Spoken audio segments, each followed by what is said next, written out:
Welcome to Hearths of Myths. Before there was sand, before there was stone, before the first reed swayed in the wind, or the first bird cried out to the dawn, there was only the water. It was not the water we know today, not the flowing, living blue of the river that cuts through the desert, nor the crashing, foamy green of the great sea. This was the none. It was the inert, motionless, infinite dark. It was a watery abyss that stretched in all directions, deeper than thought, wider than imagination. It was the potential of everything, holding the seeds of mountains and stars, gods and monsters, suspended in a silence so profound that it had weight.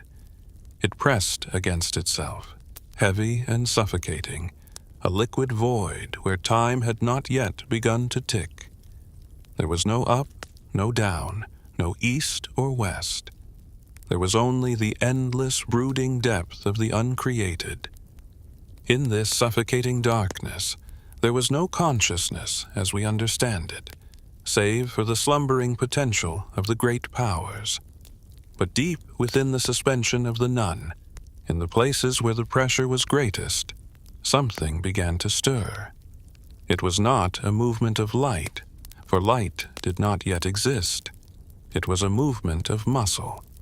It was a ripple in the stagnation, a disturbance in the heavy silence.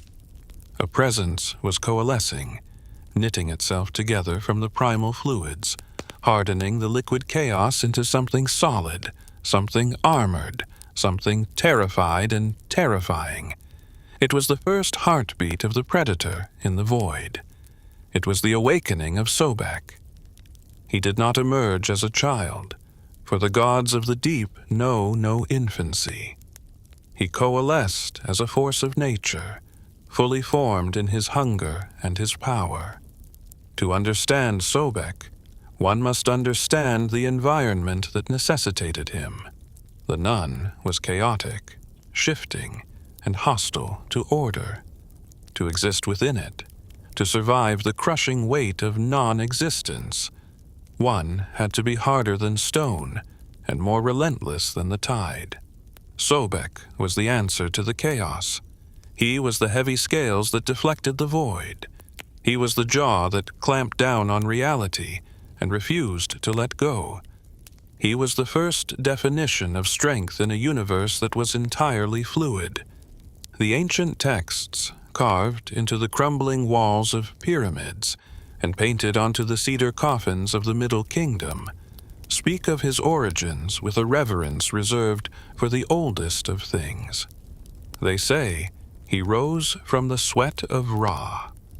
This is not merely a poetic image. It is a theological anchor. Picture the moment of creation, when the sun god Ra, the first light, began the agonizing labor of bringing the world into being. It was a physical act, a struggle against the inertia of the none. Ra pushed against the darkness, his divine heat radiating outward, his will battling the entropy of the void. In that supreme effort, in the heat of that cosmic exertion, the sun god perspired. The divine fluid, heavy with the power of creation, and the salt of the earth, dripped from his brow. It fell into the cooling waters of the abyss. And from that drop, from that mingling of the fiery will of the sun and the cold depth of the chaos, Sobek was born. He is the synthesis of opposites. He is the fire in the water. He is the heat that lurks in the mud. This origin imbues him with a dual nature that would define his worship for 3,000 years. He is of Ra, and therefore he is a lord of order, a protector of the divine king, a creature of the light. But he is also of the water, of the sweat and the fluid, and therefore he is a creature of instinct, of fertility, of the submerged and hidden places. He is the crocodile that basks in the sun, absorbing the heat of his father, only to slip silently back into the depths, carrying that warmth into the cold dark. As Sobek took form, the water around him changed. The nun was no longer just a void. It became a habitat. His tail, thick with muscle and armored with scutes like jagged mountains, lashed out, creating the first currents. The movement of his body churned the stagnant abyss, creating the first waves. He was the lord of the waterways before there were banks to contain them.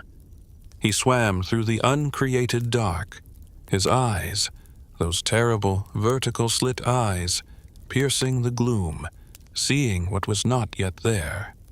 He was looking for the mound. He was looking for the first solid ground to rise from the waters, the Ben-Ben, the primeval hillock where the creator god would stand. But Sobek was not alone in the dark. The myths whisper of his mother, the great goddess Neith. If Ra provided the spark, the heat, and the sweat, it was Neith who provided the loom upon which his flesh was woven. Neith, the terrifying ancient huntress, the goddess who existed when there was nothing else, she who weaves the world into being. She is the watery veil, the Mehet Weret, the great flood herself. In the darkness of the nun, Neith sensed the stirrings of the great reptile. She did not recoil. She is the mother of conflict, the mother of war, and she saw in Sobek the perfect instrument of divine will. She nurtured him in the deep. Imagine the relationship between the weaver of fate and the lord of terror. Neith, often depicted with the shield and crossed arrows, understood that for order to be established, it had to be defended with ruthless aggression. The universe that was about to be born would be fragile. It would be besieged by the forces of uncreation, by the serpent Apophis, by the rebels of the dark. It needed a guardian who felt no pity, who knew no hesitation. And so she sang to the crocodile in the deep. She hardened his scales until they were impervious to the teeth of demons. She sharpened his teeth until they could crush the bones of the wicked. She granted him the Hem-Hem crown, the shout of war, the power to terrorize the enemies of the light. Sobek emerged from her care as the Raging One. He was not a villain. He was the ultimate weapon of the gods. His aggression was not malice. It was function. He was the immune system of the cosmos, attacking anything that threatened the integrity of the new creation. When the primeval mound finally broke the surface of the nun, pushed upward by the will of the creator, Sobek was there. He crawled onto the mud, the slime of the abyss dripping from his jaws. He opened his mouth to the first sunrise, the first dawn of the first day, and he roared. That roar was the sound of the wild. It was the declaration that while the gods might build temples and speak laws, the foundation of the world was raw, untamed power. The mud of that first island was soft and fertile, and Sobek laid his belly against it, claiming it.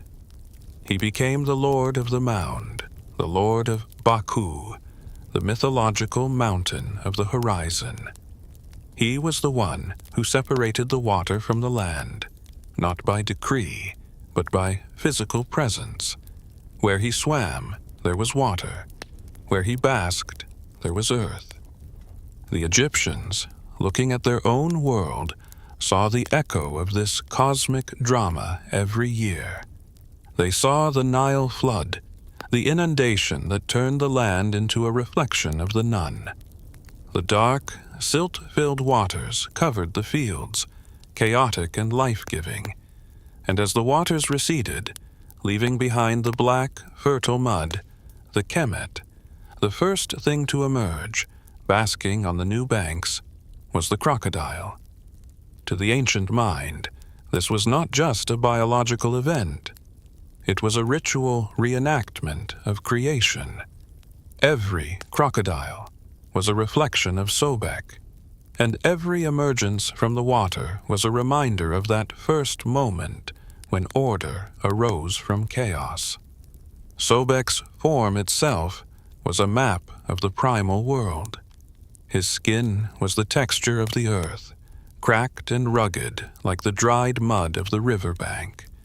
His green eyes were the color of the papyrus reeds and the life that flourished in the marshes. His teeth were the jagged rocks of the cataract, the dangerous thresholds of the river. But it was his stillness that was most divine. A crocodile can remain motionless for hours, indistinguishable from a floating log or a submerged rock. This is the quality of the weight. In the mythic sense, Sobek represents the latent potential of the universe. He is the power that waits in the dark, silent and invisible, until the exact moment it is needed. Then, with an explosion of speed and violence, the potential becomes kinetic. The water erupts. The jaws snap. This is the nature of divine intervention. It is sudden, overwhelming, and absolute. In the pyramid texts, the oldest religious literature in the world, carved into the stone sarcophagi of the kings of the Old Kingdom, Sobek is invoked with a mixture of awe and fear. The king, seeking to traverse the dangerous waterways of the afterlife, seeks to become Sobek. He wants to don the crocodile's power like a cloak. I am Sobek, who dwells amid his terrors, the texts proclaim. I am Sobek, green of plumes, with alert face and raised forehead, the splashing one, who came from the thigh and tail of the great goddess in the sunlight. Here, the imagery shifts from the sweat of Ra to the physical birth from Neith. The splashing one captures the violence of his arrival. He did not enter the world quietly. He splashed. He disturbed the peace. He announced himself. The green of plumes refers to the vegetation that springs up where he walks, but also to the tall ostrich feather crown he would later wear, symbolizing his authority over the air and the wind, seemingly contradictory for a water god, yet fitting for one who connects the deep abyss with the sky. As the cosmos settled into its rhythm, the sun rising and setting, the river rising and falling, Sobek took his place as the master of the fluid boundary. He is the lord of the winding waterway. The universe was conceived as a series of islands floating in the cosmic ocean. To travel from the world of the living to the world of the dead, or to travel from the earth to the sky, one had to cross the water, and the water belonged to Sobek. He was the ferryman who could carry the righteous soul on his back, his scales providing a secure footing in the treacherous current. But he was also the warden who dragged the unworthy down into the silt. His hunger became a central theme of his existence. In the early myths, before the complex moralities of the Osirian cycle fully took hold, Sobek's hunger was sexually and physically voracious. He is called the Lord of Semen, the Bull of the Bulls. This is the raw, generative force of nature. The Nile mud, when mixed with water and heat, produces life in abundance. Crops, frogs, insects, birds. It is a chaotic explosion of biology. Sobek is the engine of this explosion. His virility is the virility of the river itself. When the texts speak of him eating or copulating, they are describing the integration of life. He consumes to grow. He procreates to expand. He is the unbridled ambition of life to continue itself. But there is a shadow in the water. The nun, is never fully gone. It lurks at the edges of the world, threatening to rush back in and dissolve creation. Sobek, having risen from the nun, knows the darkness better than any other god. He knows the pathways of the deep. This makes him an indispensable ally to Ra. As the sun god sails his bark, the Manjet, across the sky by day and through the Duat by night, he is constantly attacked. The serpent, Apophis, the embodiment of non-existence, seeks to swallow the sun. While other gods fight with spears and magic, Sobek fights with a savagery that matches the enemy. There are obscure, ancient variants of the myth where Sobek is the one who retrieves the lost eye of Ra. When the eye of the sun wandered away, angry and distant, plunging the world into twilight, it was Sobek who swam through the void to find it. He carried the burning eye back to the Creator, illuminating the dark waters as he swam. This act earned him the title, the Restorer of Sight. It is a profound paradox. The creature of the murky, muddy dark is the one who restores vision. It suggests that true sight, true understanding, requires a descent into the depths. One must go into the mud to find the light. As the eons of the mythic age passed, Sobek's domain solidified. He was not just a swimmer in the void anymore. He claimed a geography. He looked upon the lands of Egypt and chose his home. He did not choose the high cliffs or the dry sands. He chose the depression, the sinkhole, the place where the water gathered and refused to leave. He chose the Faiyum. The Faiyum was a vast, swampy basin to the west of the Nile Valley, fed by a branch of the river known as the Bahr Yusuf. In the primeval time, it was a thicket of papyrus and lotus, teeming with fish and fowl, a place where the distinction between water and land was blurred. It was a miniature nun on earth. Sobek claimed this place. It became his body.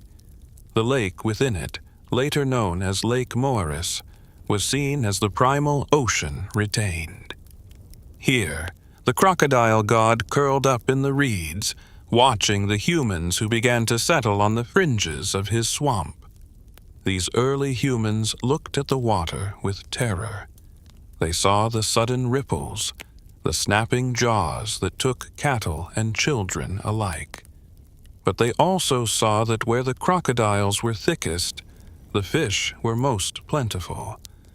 They saw that the presence of the predator signaled the health of the ecosystem. They realized that they could not fight this force. They had to propitiate it. They had to honor the Lord of the waters. And so, the first shrines were built. They were not the grand stone temples of the later dynasties, with their pylons and hypostyle halls. They were mounds of earth and reed, imitation islands built in the swamp, marked with poles topped with the image of the crocodile.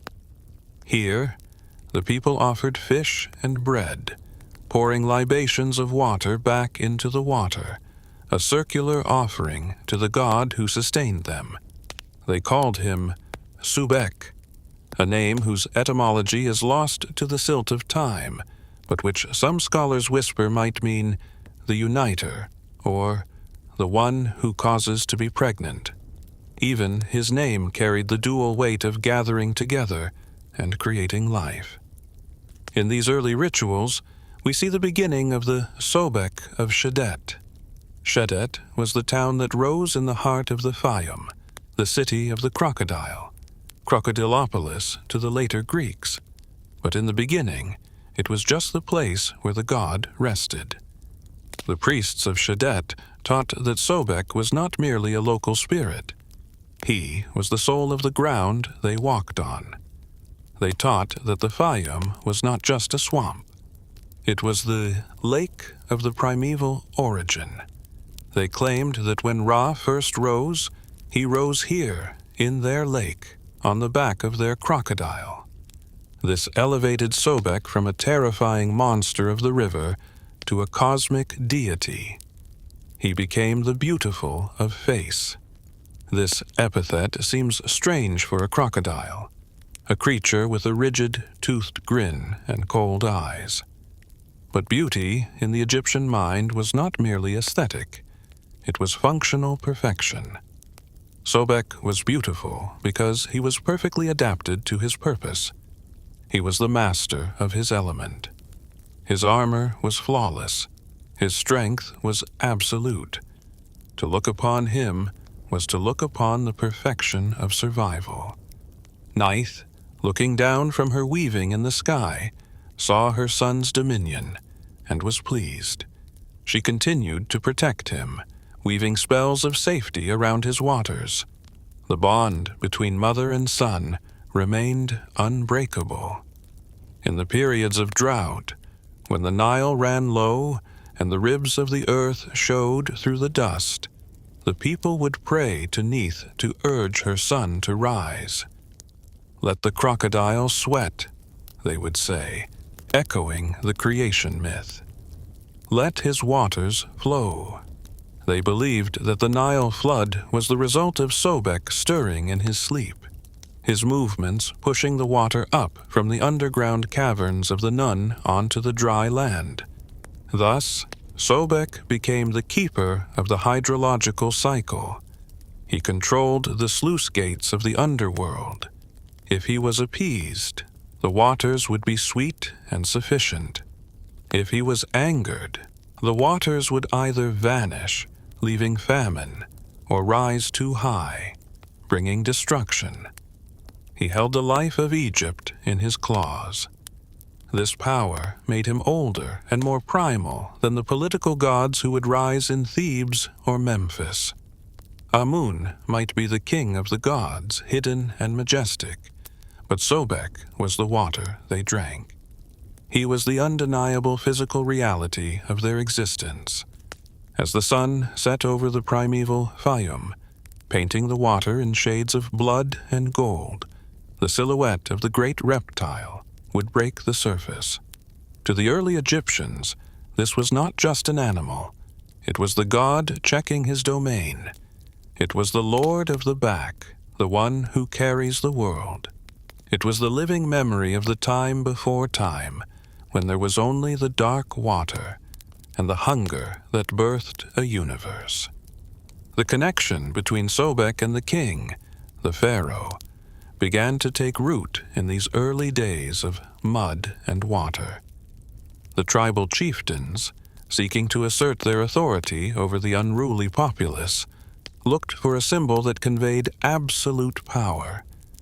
They did not choose the grazing gazelle or the wading ibis. They chose the crocodile.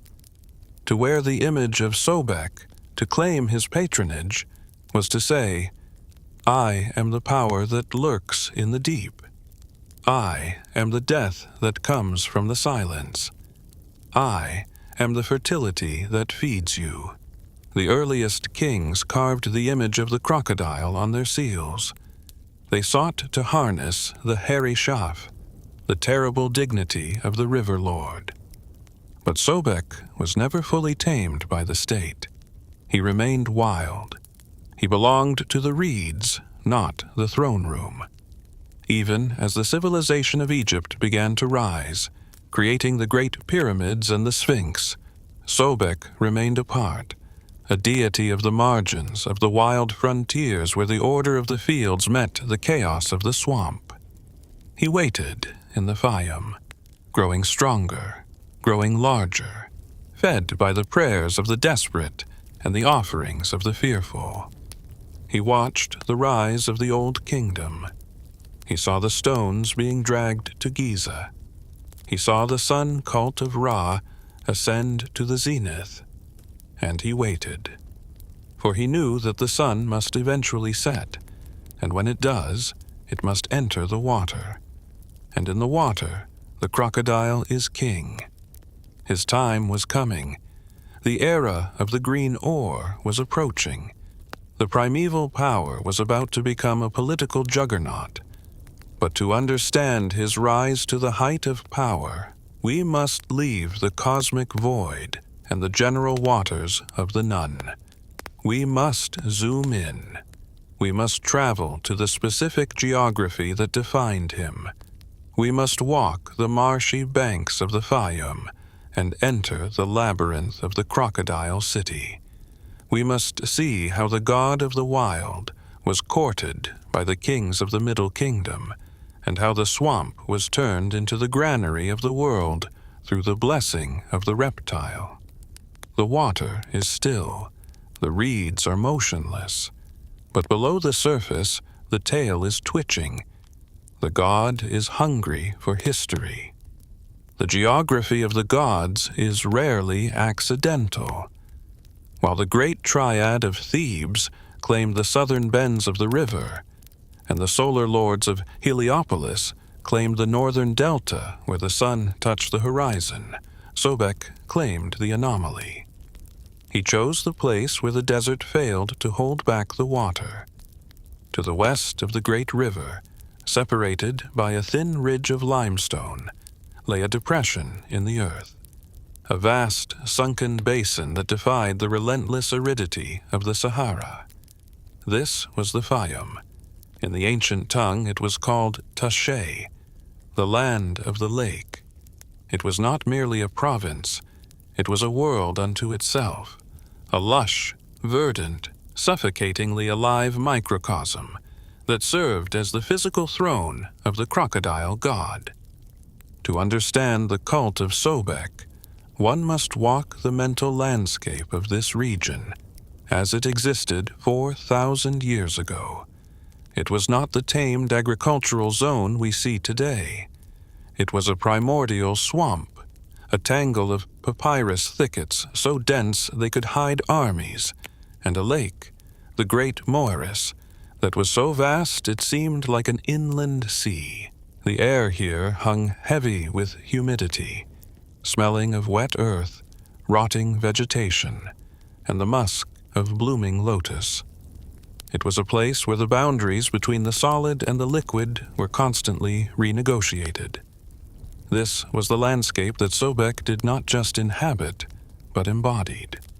The transition from the cosmic birth in the Nun to the terrestrial rule in the Faiyum marks the second phase of Sobek's mythology, the grounding of the god. He had to become local to be accessible. The ancient texts tell us that when Sobek rested his chin upon the banks of the Faiyum, the waters calmed.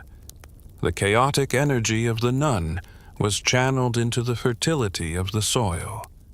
Here he was known as Sobek-Shedeti, Sobek of Shedet.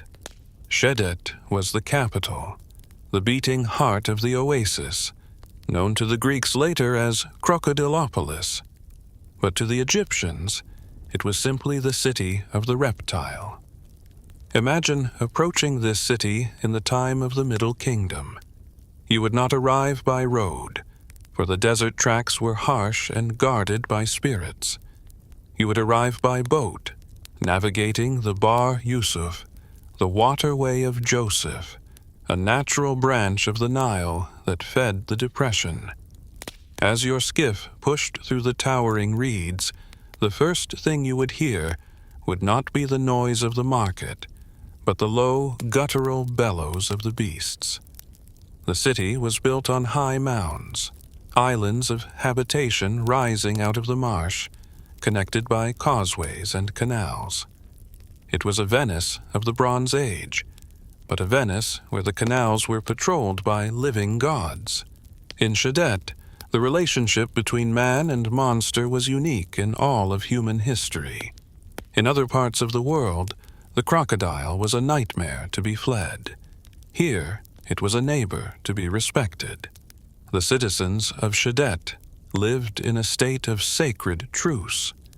They believed that the crocodiles of Moeris were the Ba, the soul manifestations of Sobek.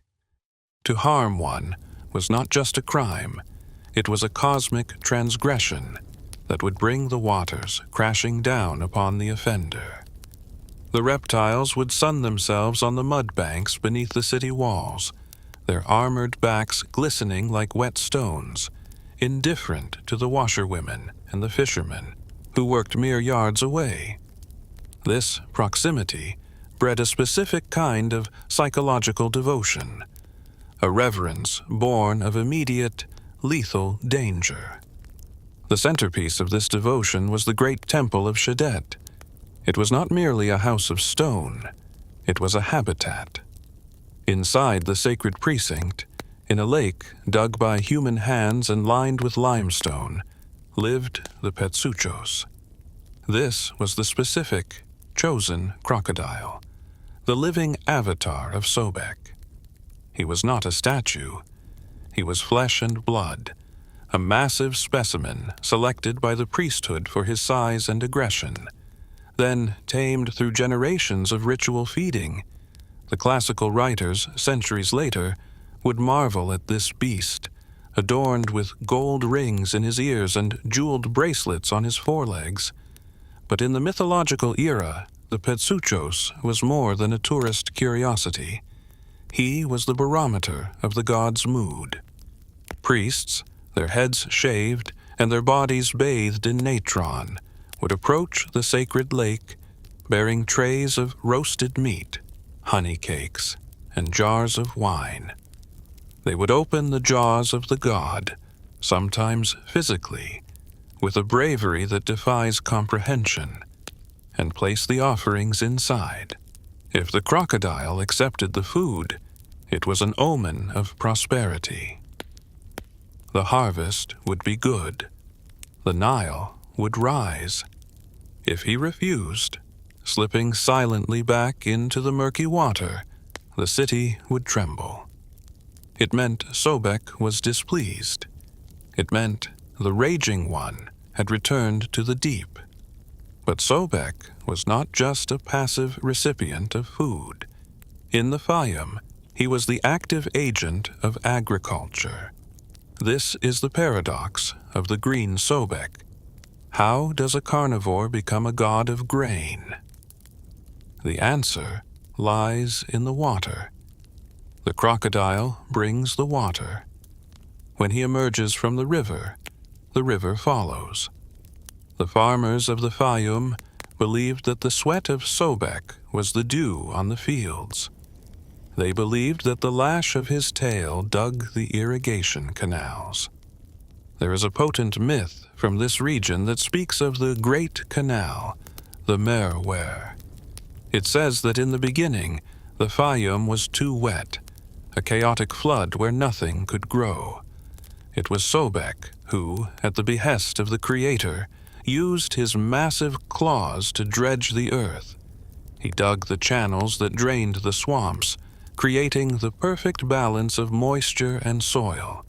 He transformed the chaotic, destructive water into the ordered, productive water.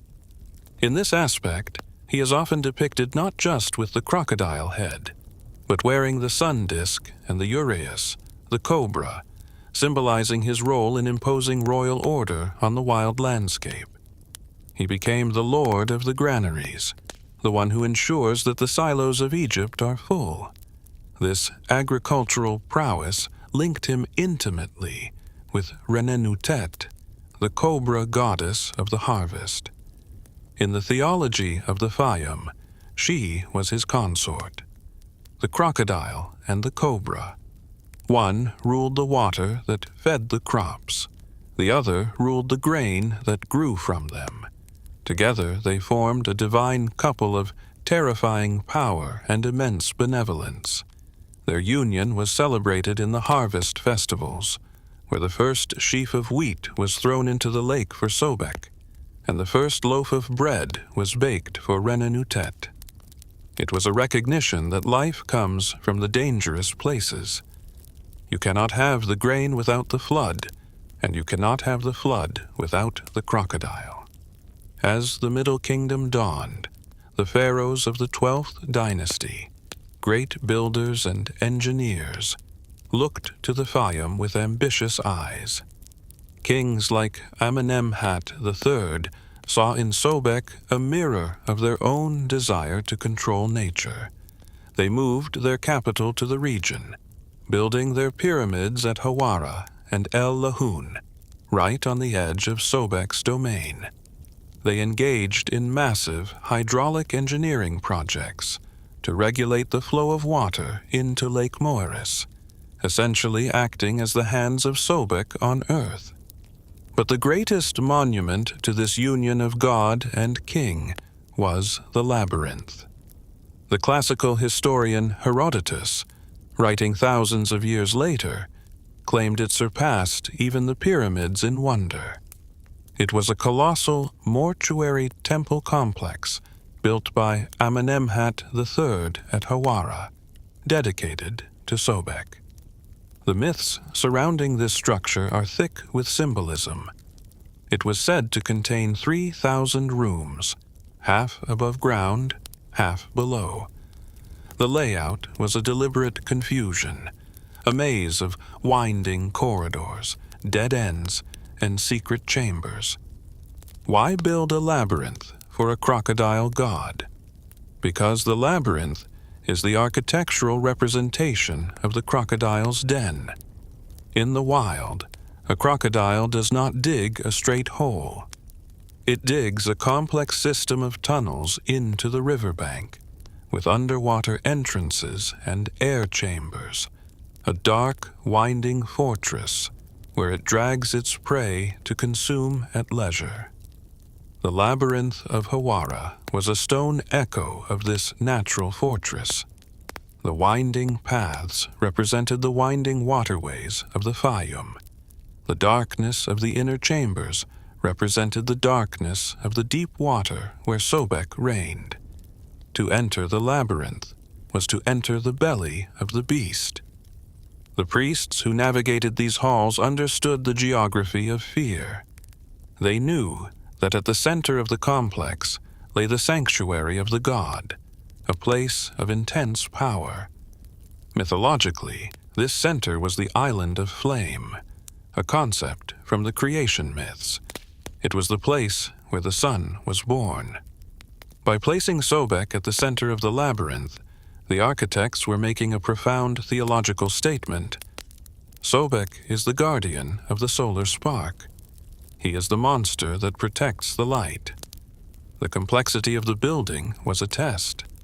Only the initiated, only those who knew the ways of the waters could reach the center. The uninitiated would be lost, devoured by the confusion, just as a swimmer is devoured by the river. This era of the Middle Kingdom marked the zenith of Sobek's taming of the wild, or rather the wild's integration into the state. He was no longer just a force of nature. He was a patron of civilization. But he never lost his edge.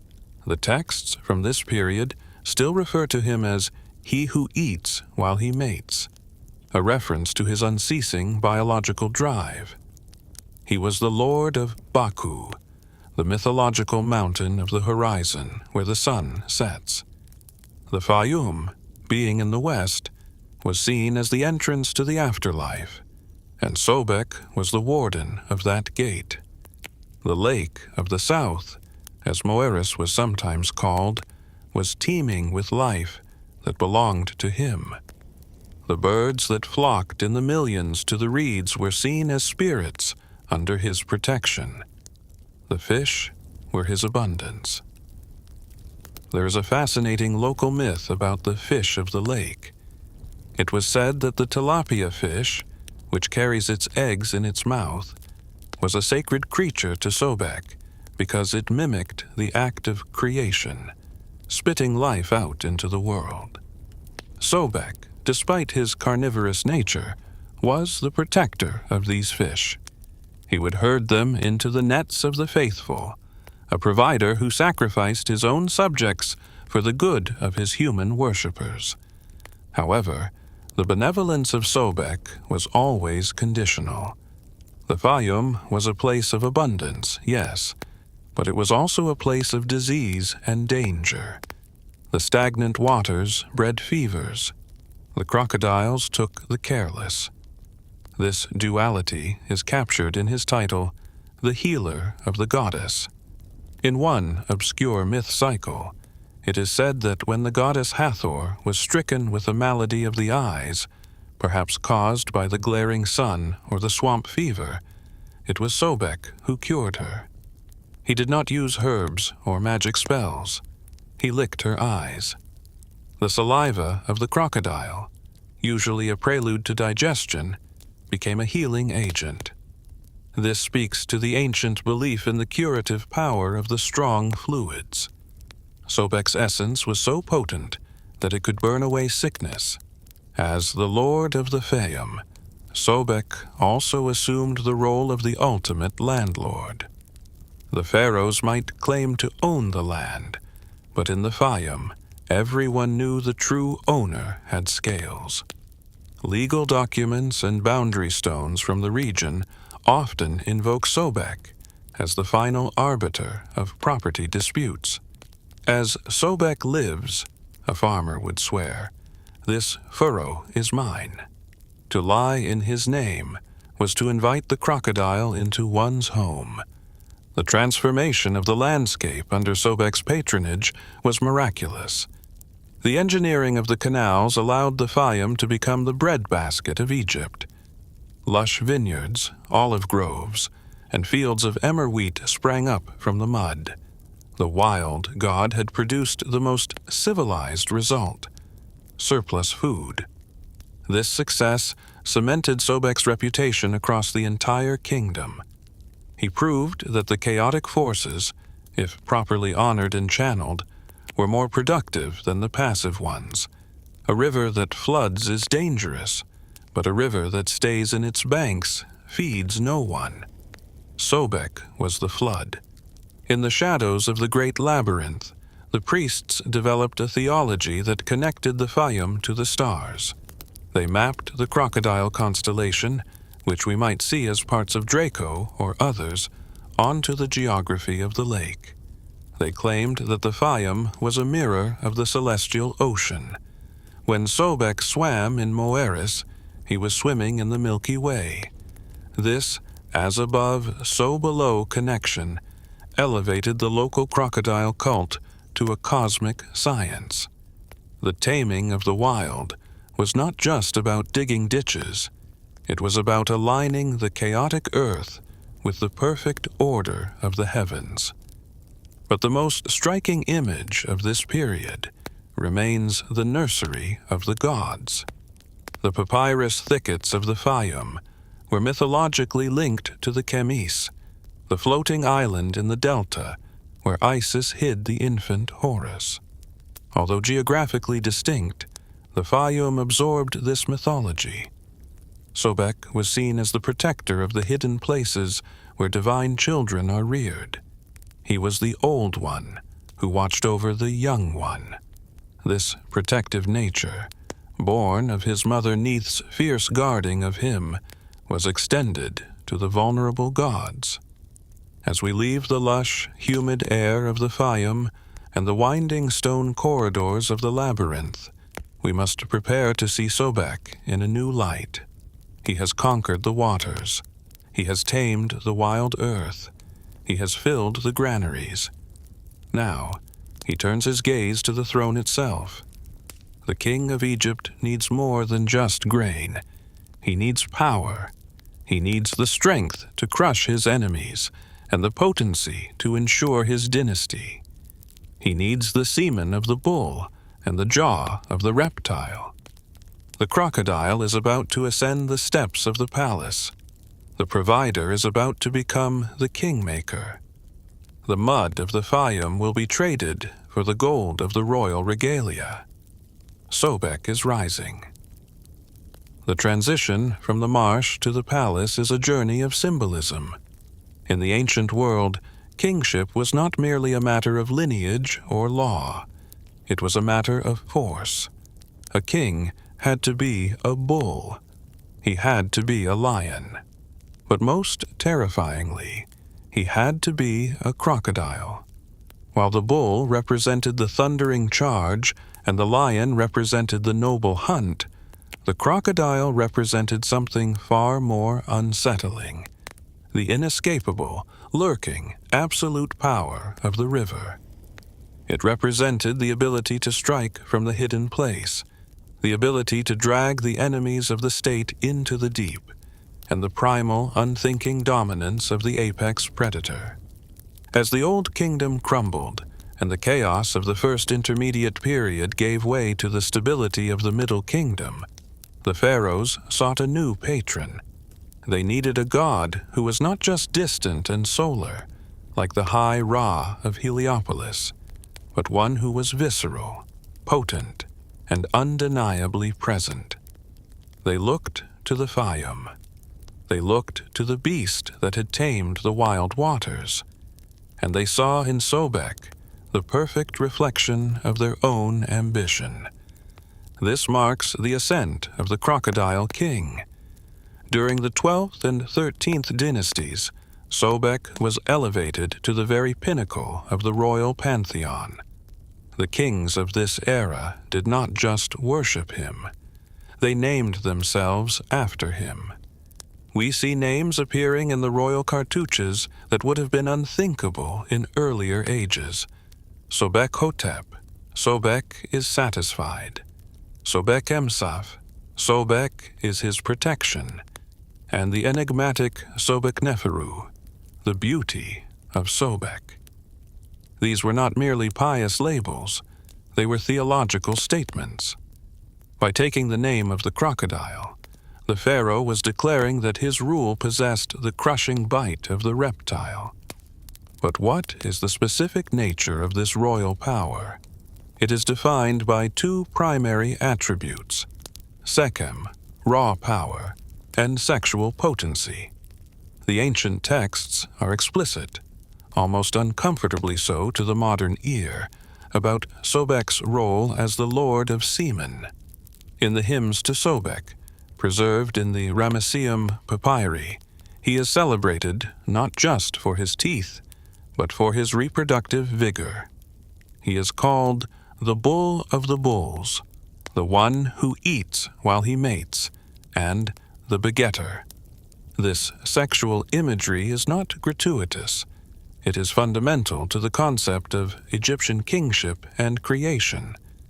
The universe was created, in the Heliopolitan theology, by the god Atum, who generated the cosmos through an act of self-procreation, sometimes described as masturbation.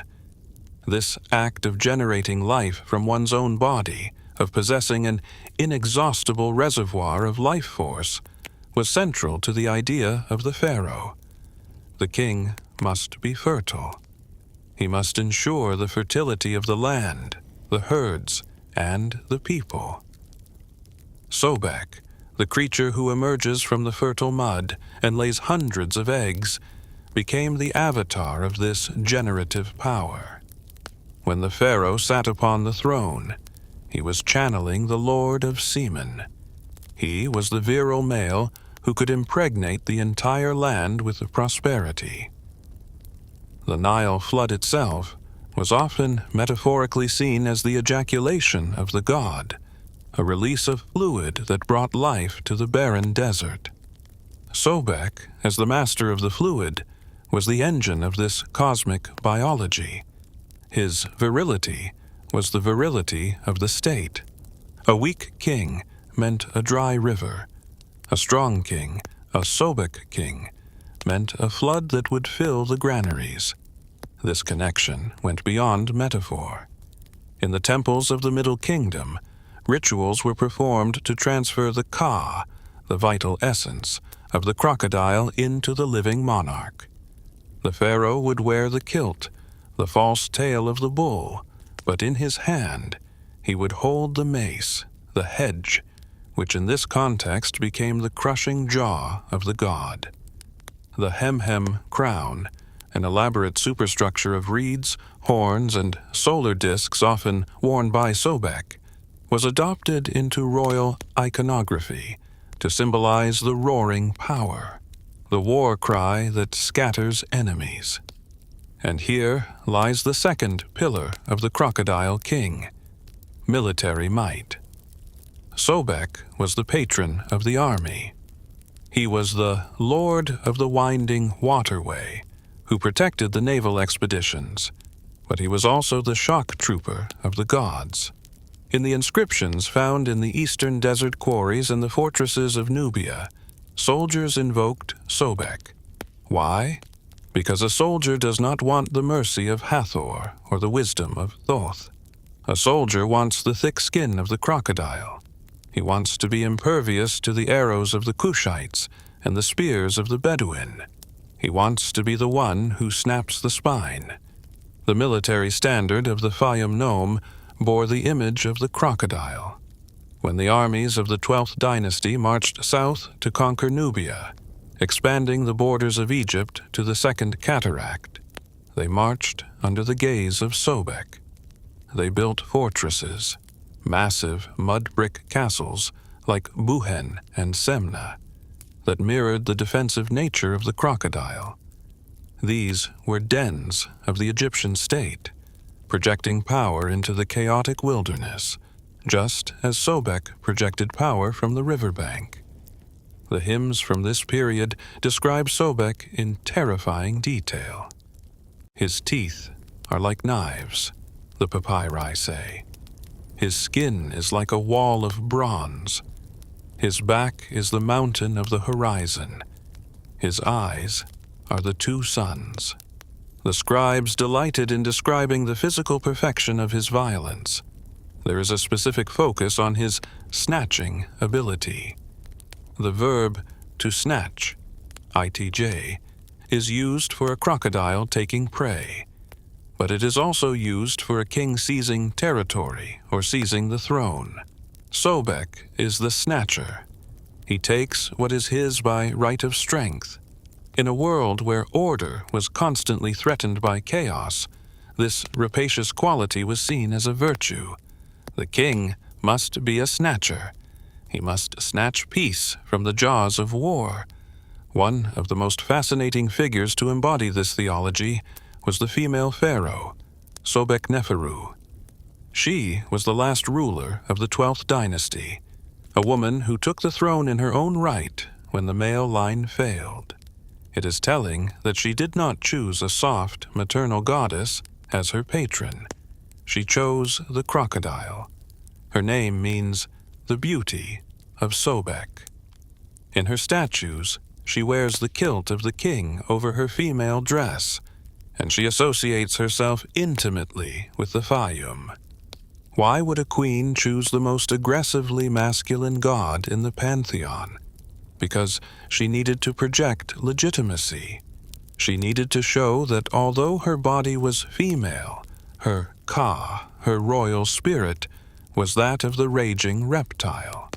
She was declaring that she possessed the Sekhem of the crocodile. She built at Hawara, completing the works of her father Amenemhat III, effectively tending to the labyrinth of the god. By serving Sobek, she became him. She proved that the power of the crocodile transcends gender. It is a force of pure sovereignty. The reign of the Crocodile Kings was a golden age of culture, literature, and architecture. But it was underpinned by this dark, primal theology. The exquisite jewelry found in the tombs of princesses from this era, the pectorals of gold and lapis lazuli, often feature the image of the crocodile waiting in the reeds. It was a protective amulet. To wear the crocodile was to say, I am under the protection of the ultimate predator. Death cannot touch me, for I am already with the Lord of Death. However, this power was not without its anxiety. A god who eats while he mates, a god who is pure appetite, is dangerous even to his worshippers. The pharaoh had to be careful. He had to maintain ma'at, cosmic balance, constantly. or the crocodile he rode would turn and devour him. This fear is reflected in the negative confessions of the later Book of the Dead, where the deceased soul must deny committing crimes. But in the royal context, the king had to constantly prove he was the good shepherd, as well as the raging wolf. Sobek helped bridge this gap through his syncretism with Horus. In the Kom Ombo region, and increasingly in royal theology, Sobek was seen not just as the enemy of Osiris's killer, but as a form of Horus himself, the crocodile Horus. This was a brilliant theological maneuver. Horus is the rightful heir, the dutiful son, the protector of his father. By merging Sobek with Horus, the Egyptians tamed the wild aggression of the reptile with the legitimacy of the prince. The Sobek Horus was the perfect king, rightful in his claim, Horus, and terrifying in his enforcement of it, Sobek. This duality is perfectly captured in the coronation rituals. When the crown was placed on the pharaoh's head, hymns were sung declaring that he had eaten the heart of the gods. This is a very old predatory concept, cannibalizing divine power to become supreme. Sobek is the archetype of this consumption. He is the eater of hearts, in a literal sense. By identifying with him, the king claimed the right to consume all opposition, to absorb the strength of his enemies, and to stand alone at the top of the food chain. The royal palaces of the Middle Kingdom, especially those near the Faiyum at Lisht and El Lahun, were designed with Sobek in mind. They featured lakes and pools, architectural echoes of the primeval swamp. We can imagine the pharaoh walking in his gardens by the artificial lake, watching the sacred crocodiles glide through the water. He would see in them the silent, brooding assurance of his own divinity. He would see that true power does not need to roar constantly. It only needs to be seen, lurking just beneath the surface. But Sobek's role as the kingmaker extended beyond the living. He was also the guardian of the royal ancestors. The pyramids of the Middle Kingdom, built of mud brick encased in limestone, were rooted in the earth, in the damp soil that Sobek ruled. Unlike the soaring stone mountains of Giza that reached for the solar sky, these pyramids were connected to the chthonic, underworld aspects of the Faiyum. Sobek was the guardian of the burial chamber. He was the one who ensured that the king's mummy would not be disturbed by the waters of the abyss. He wrapped his tail around the sarcophagus, a protective circle of bone and scale. The text known as the Book of the Faiyum, a later compilation of these traditions, shows the Faiyum lake as the body of the goddess Neith, and the crocodile Sobek swimming within it as the sun. This is the ultimate royal mystery. The king, Sobek, swimming in the mother, the lake/throne, to be reborn every day. The pharaoh's entire existence was a cycle of swimming through the dangerous waters of politics and mortality, kept afloat by the strength of the crocodile. As the Middle Kingdom eventually gave way to the Second Intermediate Period and the invasion of the Hyksos, the cult of Sobek did not vanish. In fact, it became a rallying point. The Hyksos, invaders from the east, brought their own gods, but they could not master the Nile. They could not master the crocodile. The native Theban princes, who eventually drove them out and established the new kingdom, looked back to the Sobek kings of the 12th dynasty for inspiration. They saw that to free Egypt, they needed the rage of the Faiyum. But before Sobek could rise to the universal heights of the new kingdom and merge with the great sun god Ra, he had a darker, more sorrowful duty to perform. The king was the living Horus, yes, but the king must also die and become Osiris. And in the tragic, fragmented myth of the murdered god Osiris, Sobek plays a role that is both gruesome and redeeming. He is the one who goes into the river not to kill, but to save. He is the gatherer of limbs. He is the ferryman of the corpse. The power of the palace is fleeting, but the power of the preservation is eternal. We must now leave the golden throne room, with its incense and its royal decrees, and return to the riverbank. We must go there at night, under the weeping willow and the tamarisk, where the goddess Isis is searching for the broken pieces of her husband. We must see Sobek not as the king, but as the retriever. The jaw that crushes is also the jaw that carries. The Lord of Seamen is about to become the protector of the dead. The water is dark, and the body of Osiris is drifting in the current. Sobek dives. The river is silent, but it is not empty. The sun has set on the golden age of the living king, and the shadows of the reeds are growing long and terrible. We have spoken of Sobek as the raging beast of the creation, and we have spoken of him as the militant patron of the Pharaohs. But the Egyptian mind understood that power, true, enduring power, is not just the ability to inflict violence. It is the ability to reverse it. It is the ability to take what has been broken and make it whole again.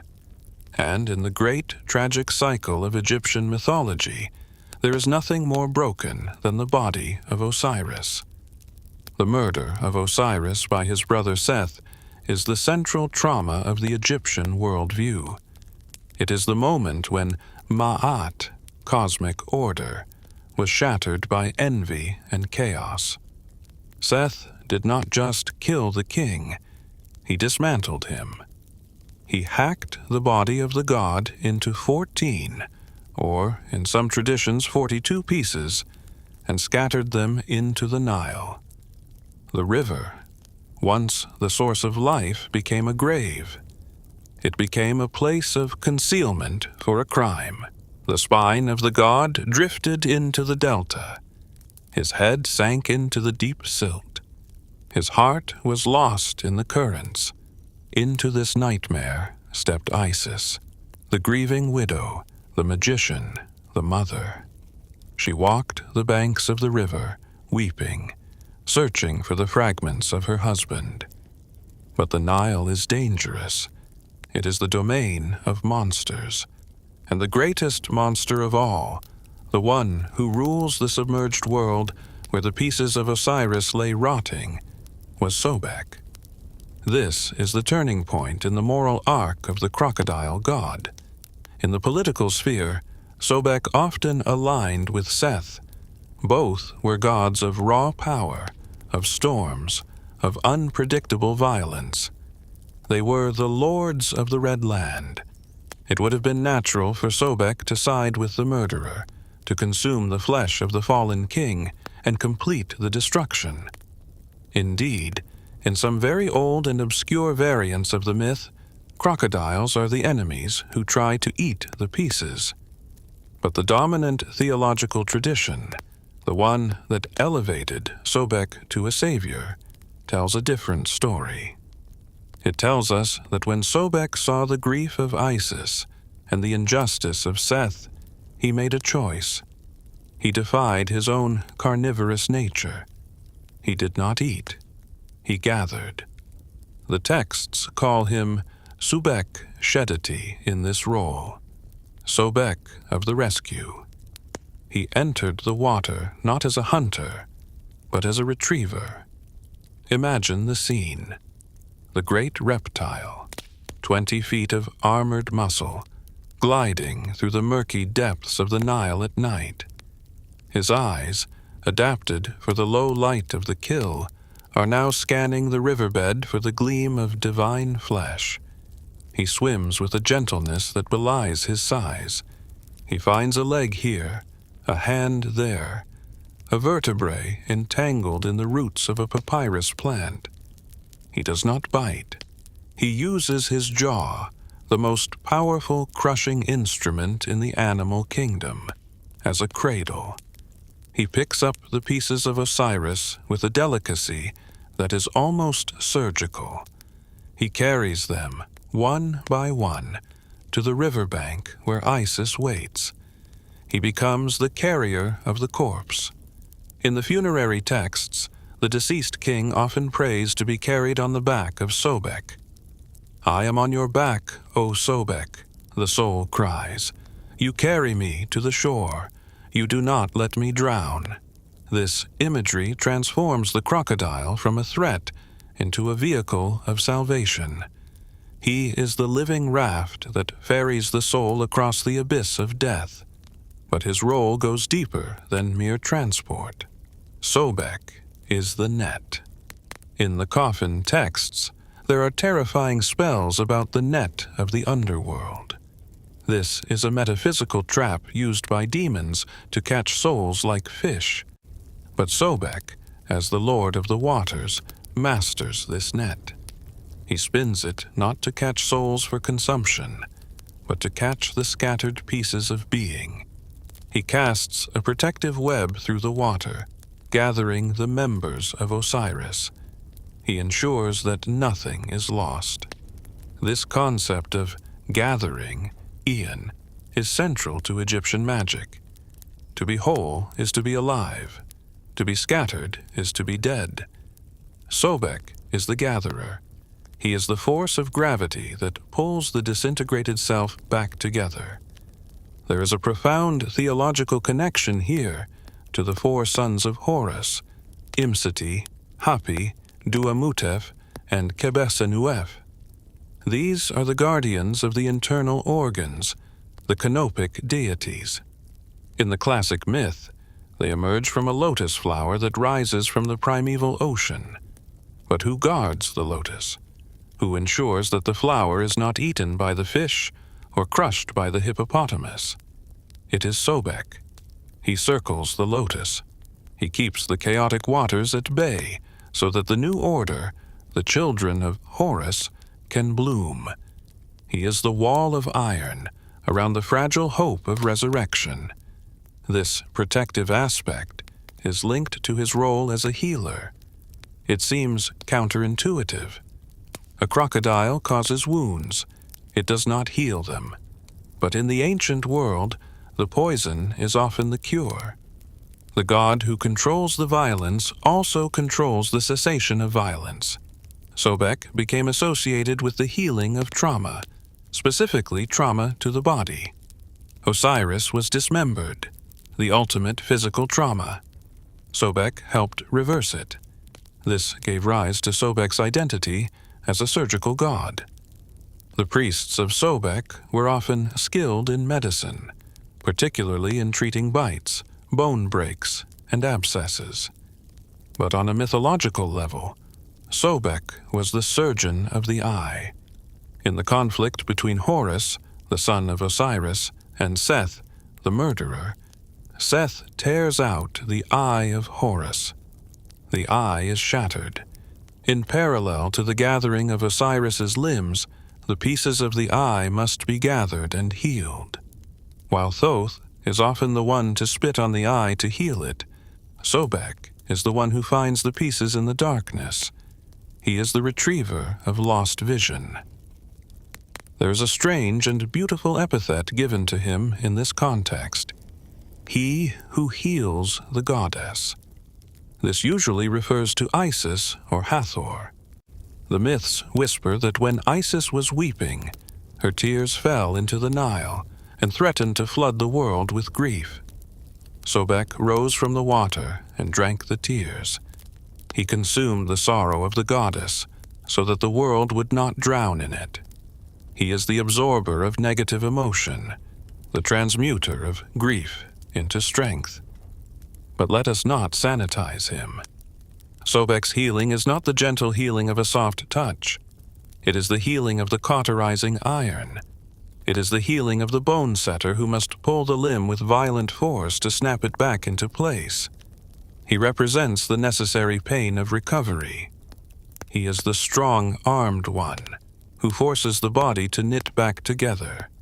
In the Jumilhak papyrus, which preserves many local myths of the Delta and Middle Egypt, Sobek is described as hunting down the enemies of Osiris with a ferocity that terrifies even the other gods. He does not just protect the body, he creates a perimeter of absolute terror around it. He tells the demons of the Duat, "This flesh is mine. Touch it, and I will drag you down." This loyalty to Osiris created a complex duality in Sobek's worship. He was the son of Neith, a primal creator. But now he was also the vassal of Osiris. He accepted a role within the hierarchy of the dead. He became the warden of the Duat's gates. When the dead soul arrives at the halls of judgment, they must pass the lake of fire and the river of knives. Sobek swims in these rivers. To the righteous, to those who know the secret names and have the correct amulets, Sobek is a bridge. He offers his scaly back as a stepping stone. But to the unrighteous, to the enemies of Ma'at, he is the executioner. He waits at the bend of the river of death, jaws open. This is why the Egyptians mummified crocodiles. In the necropolises of the Faiyum, and later at Kom Ombo, thousands of crocodile mummies have been found.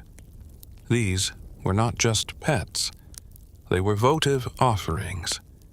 They were messengers sent to the spirit world to petition Sobek for safe passage. "I honor your flesh," the pilgrim says by offering a mummy. "Do not eat my flesh when I come to your water." The relationship between Sobek and Horus is particularly poignant in the Osiris cycle. Horus is the vulnerable child, the Horus in the nest, hiding in the marshes of Chemis from his uncle Seth. The marshes are Sobek's home. A crocodile could easily snap up a child, but Sobek recognizes the royalty in the boy. He recognizes the blood of Osiris. He becomes the nurse of Horus. It is a terrifying image. The infant god playing in the reeds while a giant crocodile watches over him, keeping the snakes and the assassins at bay. Sobek is the old guard protecting the new hope. This alliance leads to the syncretism of Sobek-Horus. In this form, the god appears as a man with a crocodile head, but wearing the double crown of Egypt.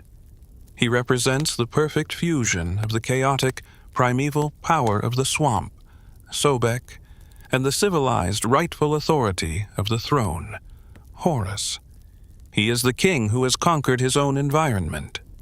He is the ruler who uses the strength of the monster to uphold the law.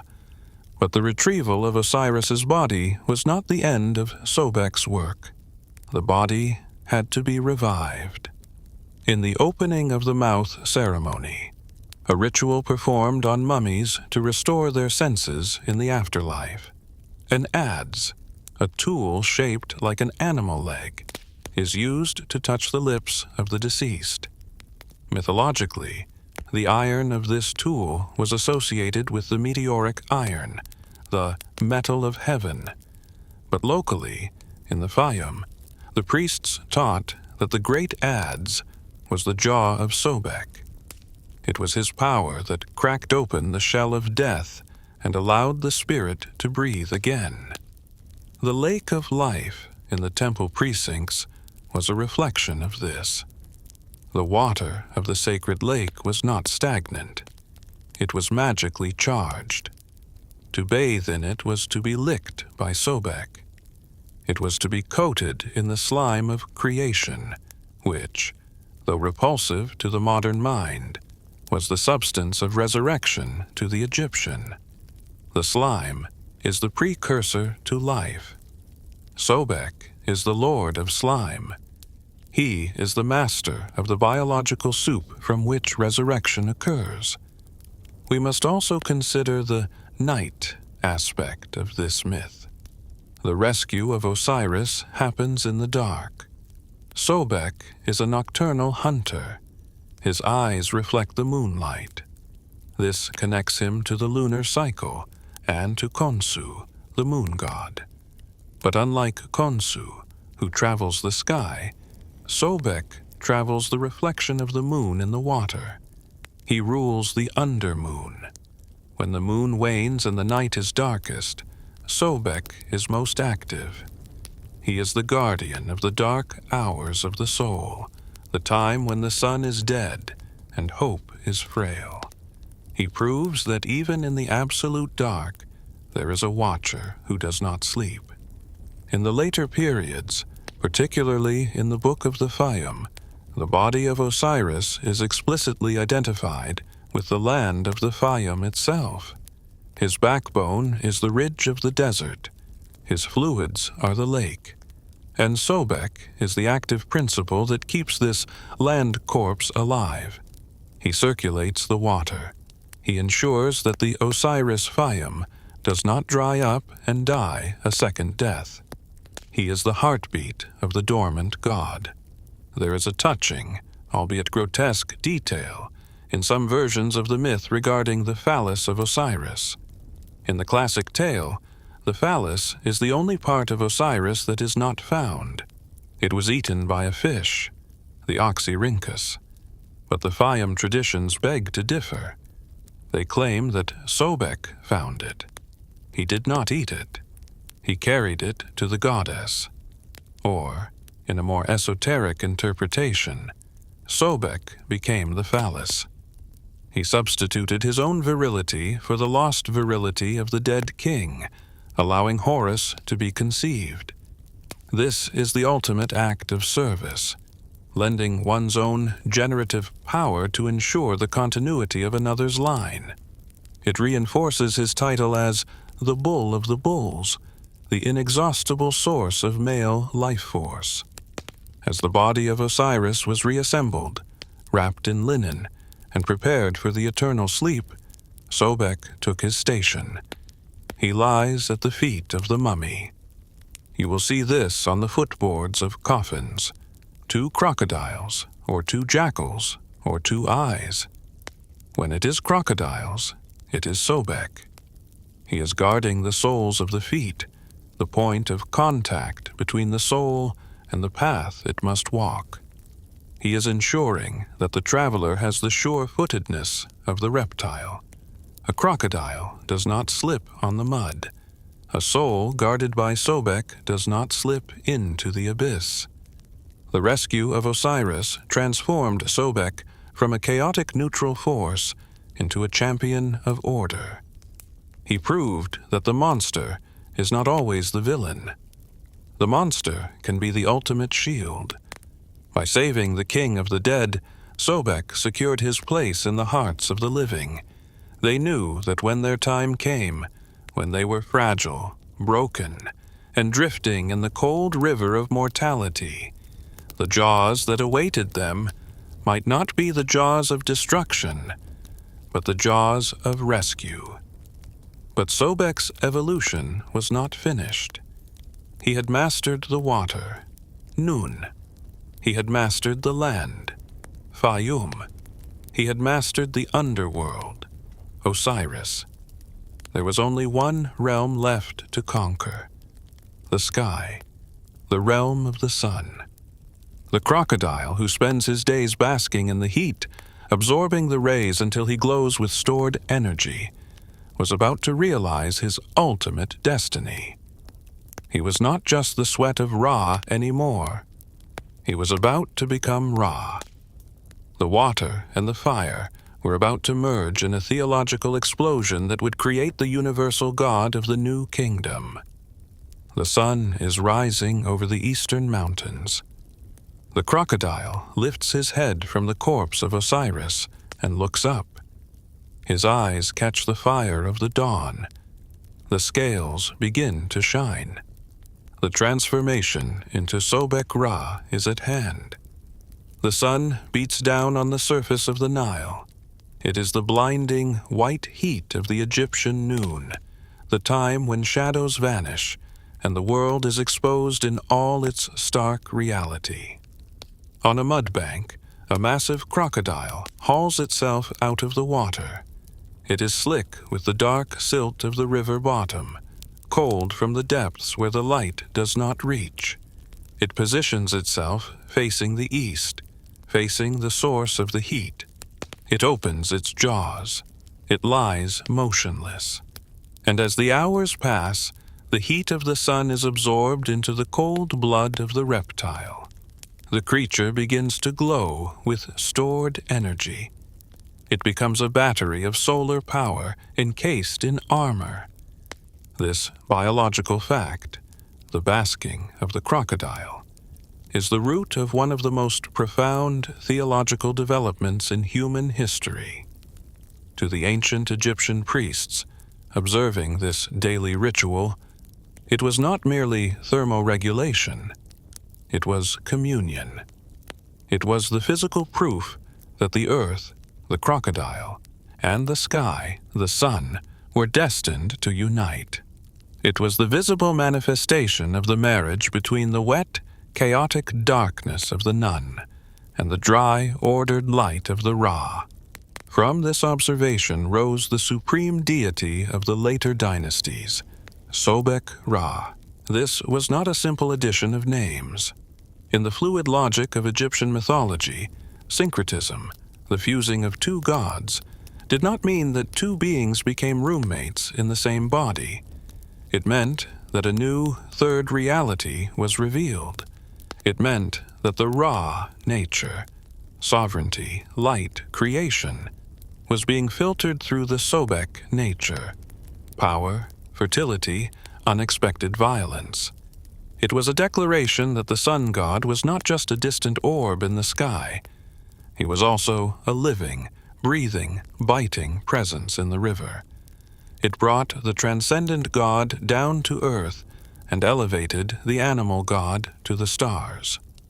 The rise of Sobek-Ra coincides with the New Kingdom, the era of empire, when Egypt stretched its hand from the Euphrates in the north to the Fourth Cataract in the south.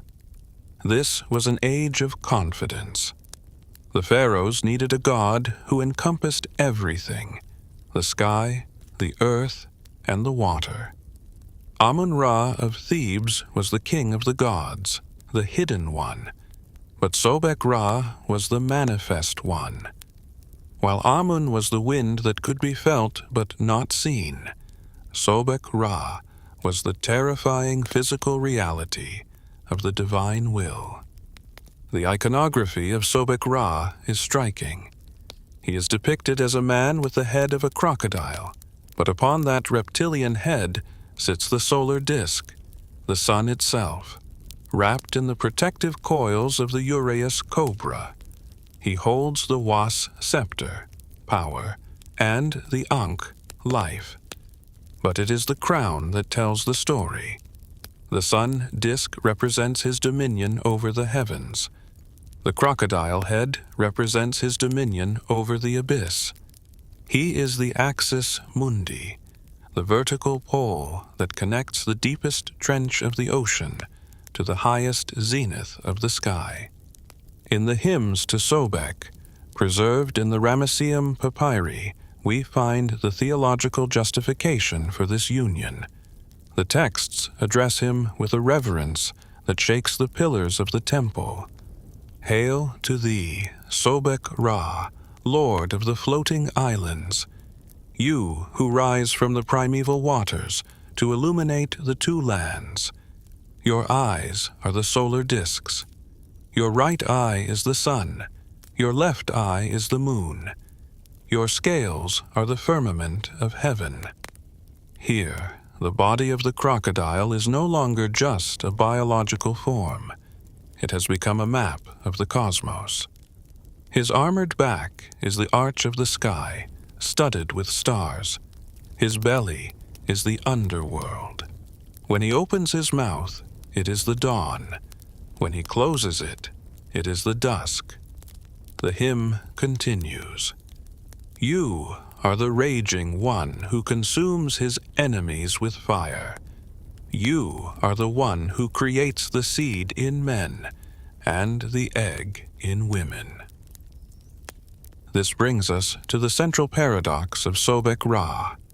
He is the creator who destroys. In the Heliopolitan creation myth, the sun god creates the world by speaking it into existence, or by masturbating it into being. Sobek-Ra adds a visceral, almost violent layer to this. He is the great cackler, a title usually associated with the cosmic goose that laid the world egg, but here adapted to the reptile. He lays the egg of the universe in the mud of the nun. He guards the potential of existence with the ferocity of a nesting mother. But the most critical function of Sobek-Ra is his role in the solar bark, the manjet.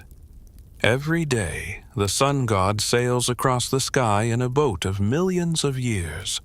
It is a journey of constant peril. The enemy, Apophis, the giant serpent of chaos, the embodiment of entropy, seeks to swallow the sun. He seeks to hypnotize the crew of the boat, to stop the motion of time. In many versions of the myth, it is Seth who stands at the prow to spear the serpent. But as Seth's reputation darkened in the later periods, becoming associated with foreign invaders and evil, Sobek stepped into the breach. Imagine the cosmic battle. The boat is sailing through the upper atmosphere, or perhaps through the veins of the sky goddess Nut. The serpent, Apophis, rears up, a cloud of darkness and static noise. He is the anti-creation. He is the silence that wants to silence the word. Ra, the aging king of the gods, is weary. But Sobek-Ra is not weary. He transforms. The solar disk on his head flares with blinding intensity. He leaps from the deck of the solar bark, plunging into the celestial river. He is a crocodile fighting a snake. This is a battle of reptiles. One represents the order of the predator, Sobek. The other the chaos of the venom, Apophis. Sobek's jaws clamp onto the spine of the chaos serpent. The sound of the snap echoes through the 12 hours of the night. It is the sound of time being preserved. Sobek does not just repel the enemy, he eats him. He consumes the chaos and transmutes it into fuel for the journey. This is why the sun shines brighter after the storm. The crocodile has eaten the clouds. This solar aspect also changed how the Egyptians viewed the heat of the sun. The sun is life-giving, yes, but in Egypt it is also a killer. It causes heat stroke. It dries up the canals. It cracks the earth. Sobek-Ra embodies this aggressive, punishing heat. He is the lord of the flame. In the myth of the destruction of mankind, where Ra sends his eye, as Sekhmet, to punish rebellious humanity, Sobek is often lurking in the background of the narrative, the heavy enforcement arm of the solar will. He is the heat that makes the air shimmer and dance, the mirage that confuses the traveler. Yet, remarkably, this terrifying cosmic deity became intensely personal to the common people. In the New Kingdom, we see a surge in personal piety, the relationship between the individual and the god, bypassing the state rituals. The workers in the village of Deir el-Medina, who built the tombs in the Valley of the Kings, left stelae dedicated to Sobek-Ra. They called him the one who listens. Why would a simple stonecutter pray to the cosmic crocodile?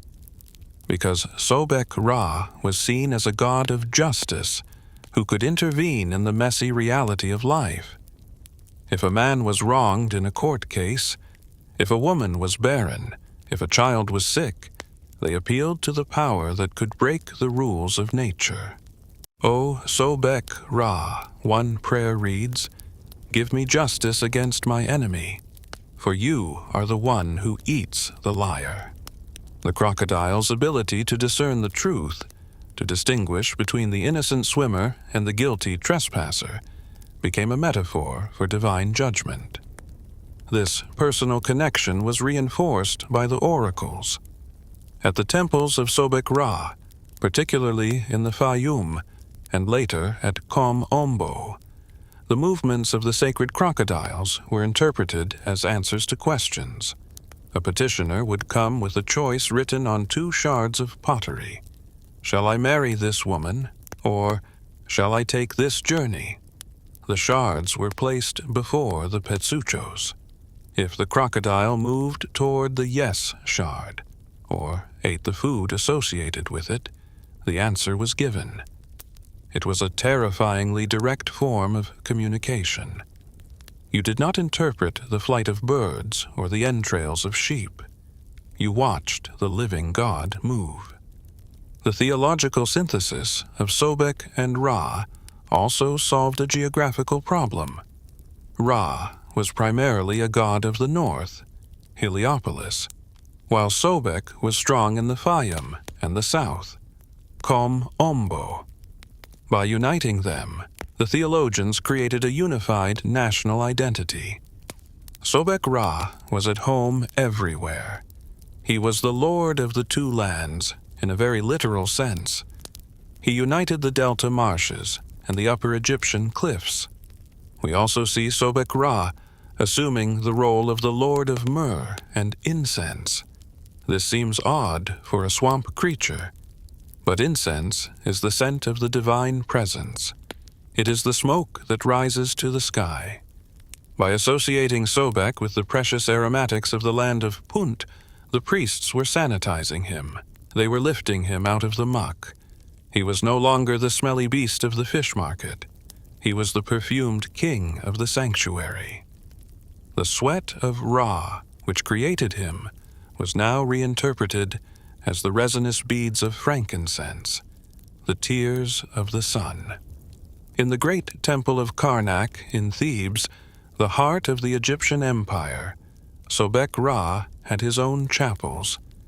He was welcomed into the house of Amun. There are reliefs showing the pharaoh offering wine to Amun, while Sobek-Ra stands behind the king, placing a hand on his shoulder. This is a gesture of protection and endorsement. It says, "The hidden god, Amun, gives you the right to rule, but the manifest god, Sobek, gives you the strength to enforce it." This era also saw the expansion of the Book of the Faiyum, a masterpiece of theological cartography. It depicts the Faiyum lake not just as a place, but as a woman, the goddess Mehet-Weret. Sobek-Ra swims inside her. But the lake is also depicted as the pupil of the eye of Ra. When you look into the lake, you are looking into the eye of the sun, and the pupil of that eye is the crocodile. This is a staggering concept. The crocodile is the mechanism of divine sight. He is the aperture through which God sees the world. As the new kingdom moved towards the late period, the nature of Sobek-Ra became even more complex. He absorbed attributes of Osiris as the dead king and Horus as the living king, while remaining Ra, the eternal king. He became a triune deity of sorts, a trinity of existence wrapped in scales. He was the Ba, soul of Ra, the Ka, essence of Osiris, and the body of Sobek. The intellectual achievement of the priesthood in creating Sobek-Ra cannot be overstated. They took a creature that induced primal panic, a monster that ate children and cattle, and transformed it into the ultimate symbol of cosmic benevolence and order. They argued that the terrifying power of the crocodile was necessary for the safety of the universe. Without the teeth of Sobek, the sun would be eaten by the snake. Without the aggression of the guardian, the sanctuary would be violated. They sanctified violence by directing it toward the enemies of creation. This brings us to the concept of justified anger, Bao. The anger of a man is destructive and chaotic, but the anger of a god is creative and cleansing. When Sobek-Ra rages, he burns away the impurity. He is the forest fire that clears the dead wood so that new life can grow. He is the flood that wipes away the old landmarks so that the soil can be renewed. In the artistic representations of this period, the craftsmanship is exquisite.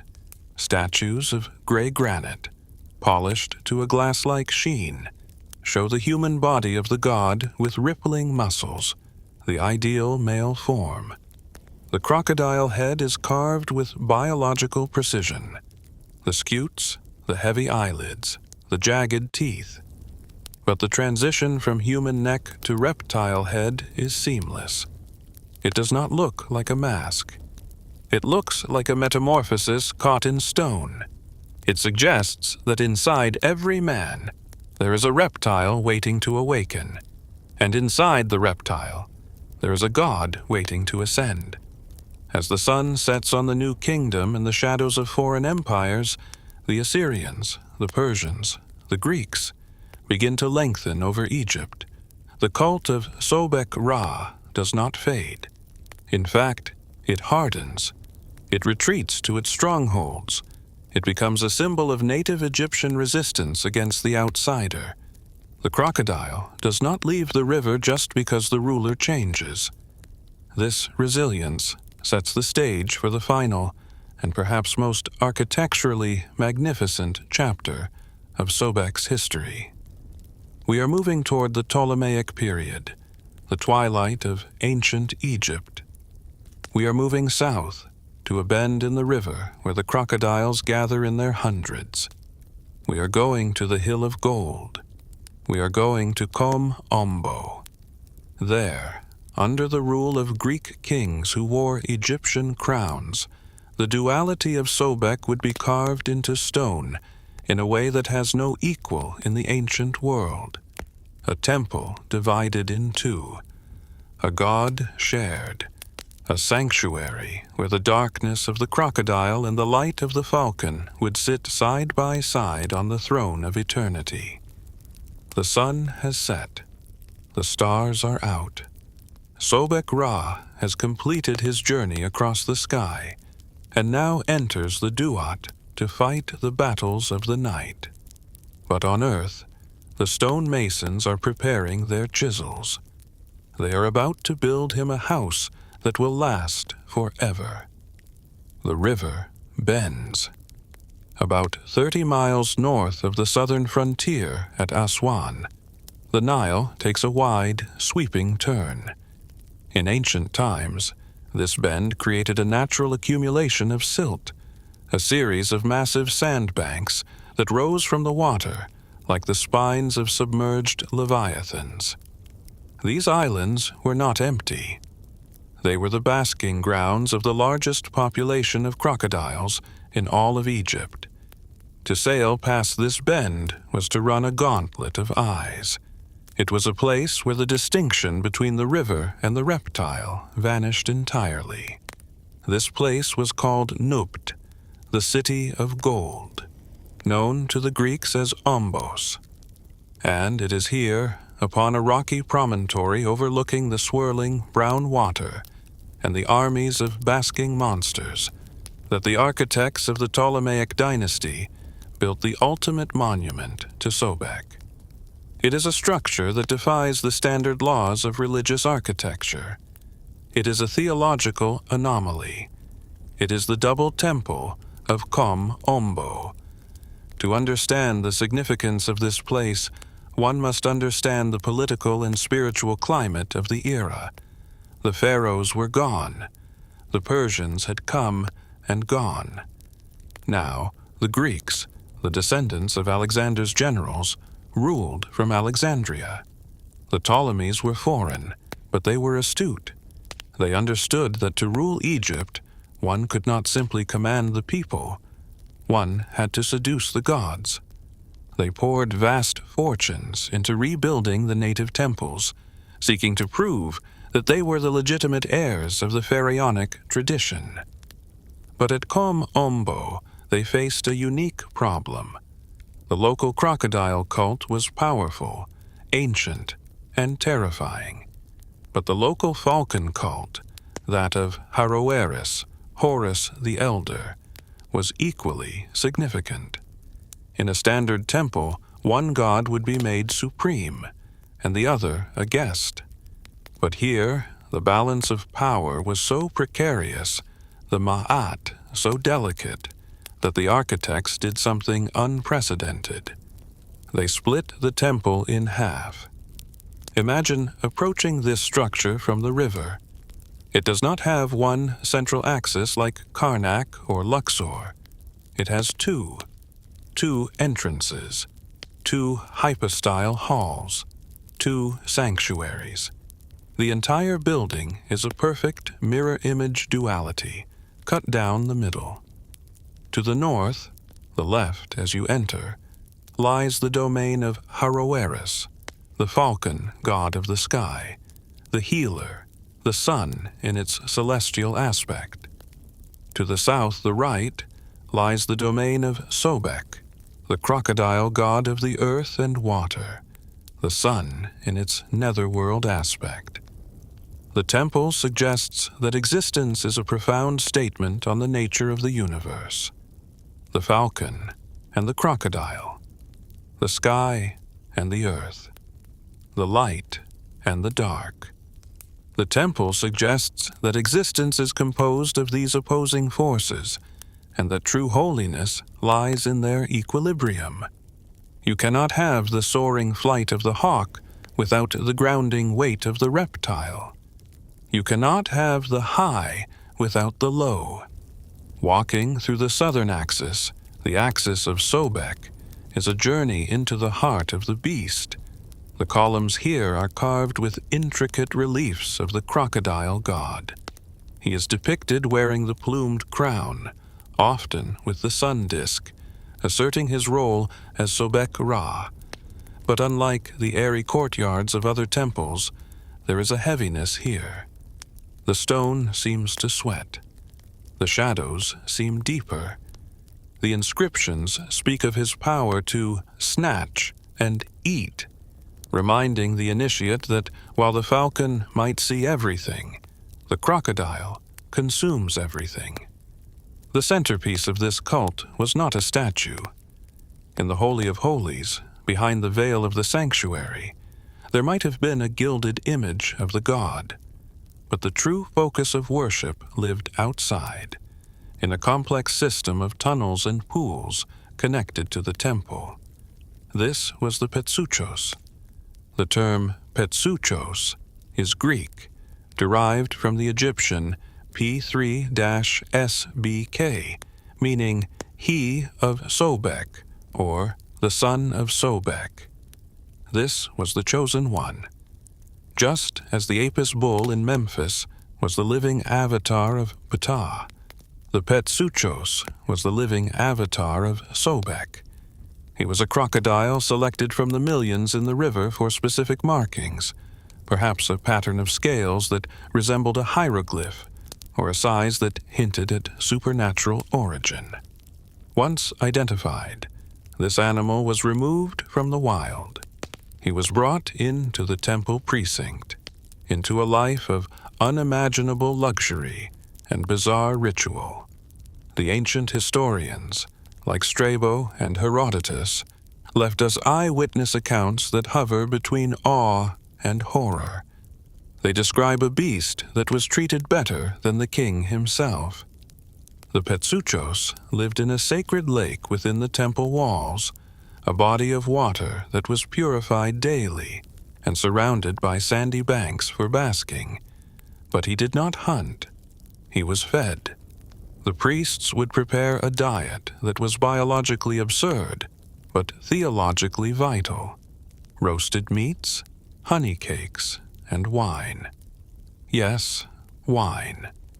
The crocodile, a strict carnivore, was offered the blood of the grape, the symbol of Osiris and resurrection. Would chant hymns to lull the god. Then would chant hymns to lull the god. Then, as the massive jaws opened, jaws capable of crushing a buffalo skull, prophets would insert the food. Others would pour sweet wine into the gaping maw.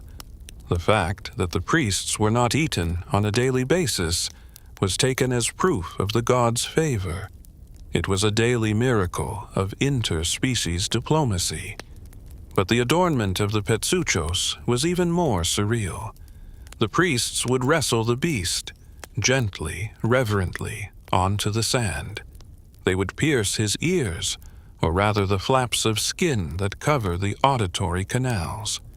Into these piercings, they would insert rings of gold and glass. They would place bracelets of gold and lapis lazuli on his forelegs. Imagine the sight. A 20-foot killing machine, older than the dynasties, bedecked in the jewelry of a princess. It was the ultimate imposition of culture upon nature. It was humanity saying, "We have honored the chaos so much that we have dressed it for dinner." This sacred beast was also an oracle. In the Ptolemaic period, the will of the gods was often sought for practical matters. Pilgrims would flock to Kom Ombo with questions. Is my wife faithful? Will the harvest be good? Should I buy this land? The answer lay in the behavior of the Petsuchos. If the crocodile accepted the food offered by the pilgrim, the answer was yes. It was a blessing. If he turned away, or hissed, or submerged, the answer was no. It was a curse. The political implications of this were immense. If the Petsuchos refused food from a royal envoy, it could signal the end of a minister's career. The mood of the reptile was the mood of the cosmos. The priests, who interpreted these movements, held enormous sway. They were the translators of the grunt and the splash. They read the ripples of the water like a text. But Kom Ombo was not just a place of divination. It was a place of healing. And here, Sobek's role takes a fascinating turn. We have spoken of him as the healer of Osiris, the surgeon who reassembles the body. At Kom Ombo, this mythological function became a physical reality. The temple served as a sanatorium, a hospital where the sick came to sleep in the precincts, hoping for a dream cure from the god.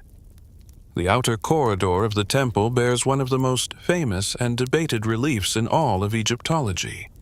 It depicts a set of surgical instruments. Scalpels, bone saws, suction cups, forceps, and shears are carved into the limestone with precise detail. These are the tools of the doctor.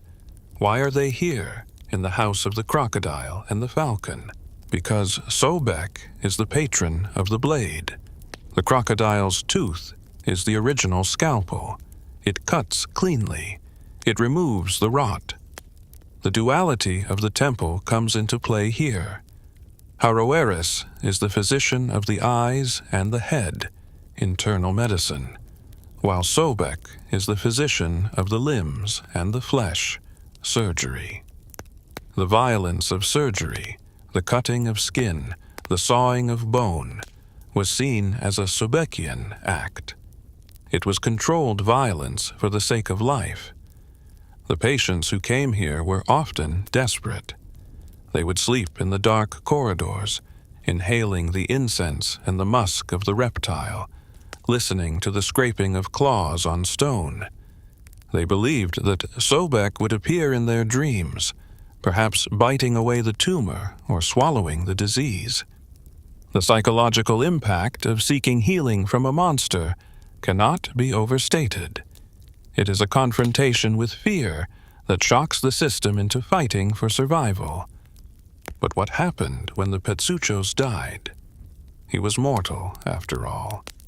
When the sacred crocodile breathed his last, the temple went into mourning.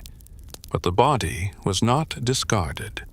It was processed with the same solemnity as the body of a pharaoh. This brings us to the necropolis of the crocodiles.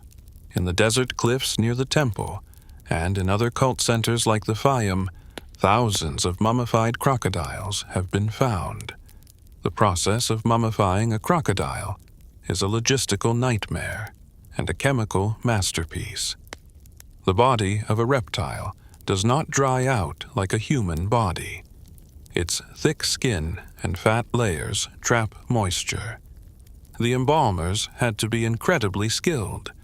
They would eviscerate the animal through a slit in the side, removing the organs which were often mummified separately. The cavity was cleansed with palm wine and spices. Then, the massive carcass was submerged in natron, the drying salt, for weeks. After the drying, the wrapping began. The priests would use yards of high-quality linen. They would wrap each claw individually. They would create geometric patterns with the bandages on the snout. In the Roman period, they even inserted glass eyes into the empty sockets to give the mummy a lifelike stare. Some of these mummies are colossal, exceeding 15 feet in length.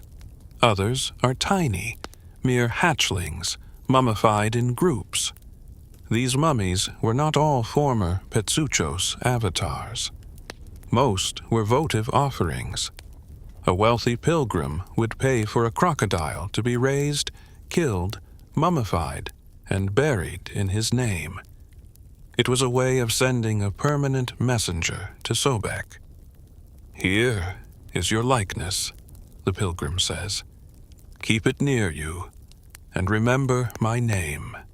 The catacombs of Kom Ombo and Tebtunis are stacked floor to ceiling with these bandaged gods, a silent army waiting for the end of time. The Greek influence at Kom Ombo also introduced a new layer of philosophical interpretation. The Greeks, obsessed with categorizing the world, tried to fit Sobek into their own pantheon. They identified him with Sukos, a name that is just a Hellenized version of Sobek. But more interestingly, they linked him to Kronos, Saturn. Kronos was the titan of time, the father of Zeus, who devoured his own children to prevent them from usurping him. The connection is chillingly appropriate. The crocodile devours everything. It is the ultimate consumer. And like time, it is relentless, ancient, and patient. The Greeks saw in Sobek the embodiment of the devouring nature of existence. Time eats all things, just as the crocodile eats the fish, the bird, and the man. By worshipping Sobek, the Hellenistic mind was paying homage to the inevitability of death and the passage of ages. However, the Ptolemies also used Sobek for political legitimacy in the south. The southern borders were always rebellious. By elevating the local god of Kom Ombo, they were trying to pacify the nationalist sentiments of the Upper Egyptians. They portrayed themselves as the new Sobeks, the defenders of the frontier. The reliefs show Ptolemy VI and Ptolemy XII standing before Sobek, receiving the sword of victory. The Greek king wears the Macedonian cloak, but he stands barefoot on holy ground, submitting to the reptile. The rituals at Kom Ombo were designed to maintain the cosmic battery of the temple. Every morning, the high priest would break the seal of the sanctuary door. He would awaken the god, the statue, by singing the morning hymn. He would wash the statue, clothe it in linen, and offer it food. But at Kom Ombo, this was mirrored by the care of the live animal outside. The liturgy of the stone god and the liturgy of the flesh god happened simultaneously. One specific festival at Kom Ombo celebrated the destruction of the enemies. In this ritual, wax figures of hippopotamuses, symbols of Seth and chaos, were inscribed with the names of the enemies of Egypt. These figures were then thrown to the crocodiles. It was a ritual execution by proxy. As the jaws of the sacred beasts snapped the wax figures, the magical sympathy was believed to crush the real enemies of the state. Sobek was the disposal unit for the spiritual waste of the kingdom. The dual nature of Kom Ombo also extended to the calendar. The year was divided. The season of the low water belonged to Osiris, the sky god, when the sun was high and the land was dry. The season of the inundation belonged to Sobek. When the river rose, turning the temple into an island, the power of Sobek was at its zenith. The temple was designed to function in both states, a machine of eternity that shifted gears with the seasons. The art of Kom Ombo is distinct. It belongs to the twilight of Egyptian art. The figures are rounder, fleshier, influenced by Greek naturalism. The crocodile god is depicted with a bulging belly and heavy thighs, emphasizing his fertility and his heaviness. He is not the sleek, abstract glyph of the Old Kingdom. He is a biological reality. The detailed carving of his scales in the Ptolemaic reliefs is obsessive.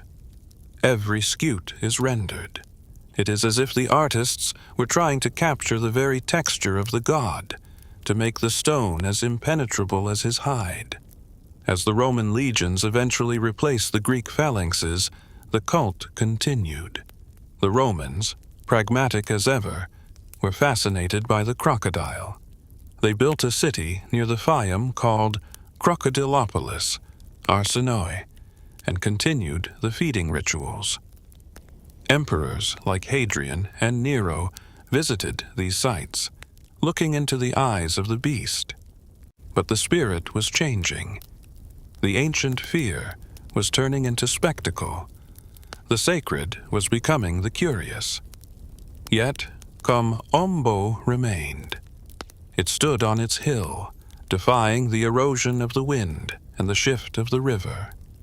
It stood as a testament to the time when humanity looked at the most terrifying creature in their environment and said, "This, too, is God." It acknowledged that the divine is not just in the beautiful and the safe. It is in the teeth and the claws. But Sobek is not just a god of the temple. He is a god of the threshold. And the ultimate threshold is not the door of the sanctuary, but the door of death. As the lights of the temple fade and the civilization of Egypt slowly sinks into the sands of history, Sobek prepares for his final and most enduring role. He must go where the sun goes when it dies. He must go to the west. He must go to the mountain of Baku. The mummies are wrapped. The tombs are sealed. The book of the living is closed. Now, we must open the book of the dead. We must follow Sobek into the Duat, where he sheds his gold rings and returns to his primal form. We must see him as the darker nature, the shadow that guides the soul through the terrifying geography of the afterlife. The sun is setting behind the western cliffs. The water turns black. The Petsuchos slips into the pool. The journey to the end begins. The sun has fallen below the western horizon. The temples of Kom Ombo and the Faiyum are left in the twilight. the chanting of the priests fading into the hum of insects. But in the Egyptian worldview, the setting of the sun is not an ending. It is a transition. The solar bark, the manjet, which sailed the blue sky of the day, now transforms into the mesektet, the night bark. It enters the Duat, the terrifying inverted geography of the afterlife. And it is here, in the realm of shadows and monsters, that Sobek reveals his true, unvarnished nature. He is no longer just the kingmaker or the healer. He is the guide of the dead. He is the terror that protects. To understand Sobek's role in the afterlife, one must first visualize the Duat. It is not a cloud-filled heaven of peace. It is a dangerous, subterranean landscape of rivers of fire, lakes of turquoise, caverns of demons, and gates guarded by knife-wielding spirits. The soul of the deceased, having left the body, must traverse this nightmare to reach the hall of judgment. It is a journey where a single mistake means the second death, absolute annihilation. In this hostile environment, the deceased does not want to be a helpless human soul. A human soul is soft. It can be eaten. The deceased wants to be a monster. They want to be something that the demons fear. This is the logic behind the famous transformation spells of the Book of the Dead. And the most potent of these transformations is found in Spell 88, spell for assuming the form of a crocodile. The text of this spell is visceral. The soul, standing before the dangers of the netherworld, declares with a voice of thunder, "I am the crocodile who dwells in terror. I am the sacred reptile who causes destruction. I am the great fish of the Horus Eye. I am the lord of the winding waterway." By reciting these words, the soul spiritually shapeshifts. They don the skin of Sobek. They acquire the Sekhem, the power of the god. Suddenly, they are not prey. They are the predator. They can swim through the lakes of fire without burning. They can snap the spines of the serpents that try to block their path. This is the ultimate gift of Sobek to humanity. The ability to become the very thing they feared in life in order to survive death. But Sobek is not just a costume for the soul to wear. He is a distinct entity within the Duat, ruling over his own specific domain. This domain is known as the Mountain of Baku. In the mythological geography, Baku is the mountain of the horizon, the place where the sky rests upon the earth. It is described in the funerary texts as a place of immense size, 30,000 cubits long and 15,000 cubits wide. Its peaks are made of crystal or turquoise, and at the base of this mountain lies a vast lake. This is Sobek's home. He is the Lord of Baku. Here he exists in his most primal state. He is the guardian of the horizon gate. Every morning, the sun god Ra must pass through this gate to be reborn in the east. Sobek is the warden who opens the doors. He holds up the sky with his snout, ensuring that the firmament does not collapse and crush the nascent sun. This image of the crocodile supporting the sky is a powerful inversion of the Atlas myth.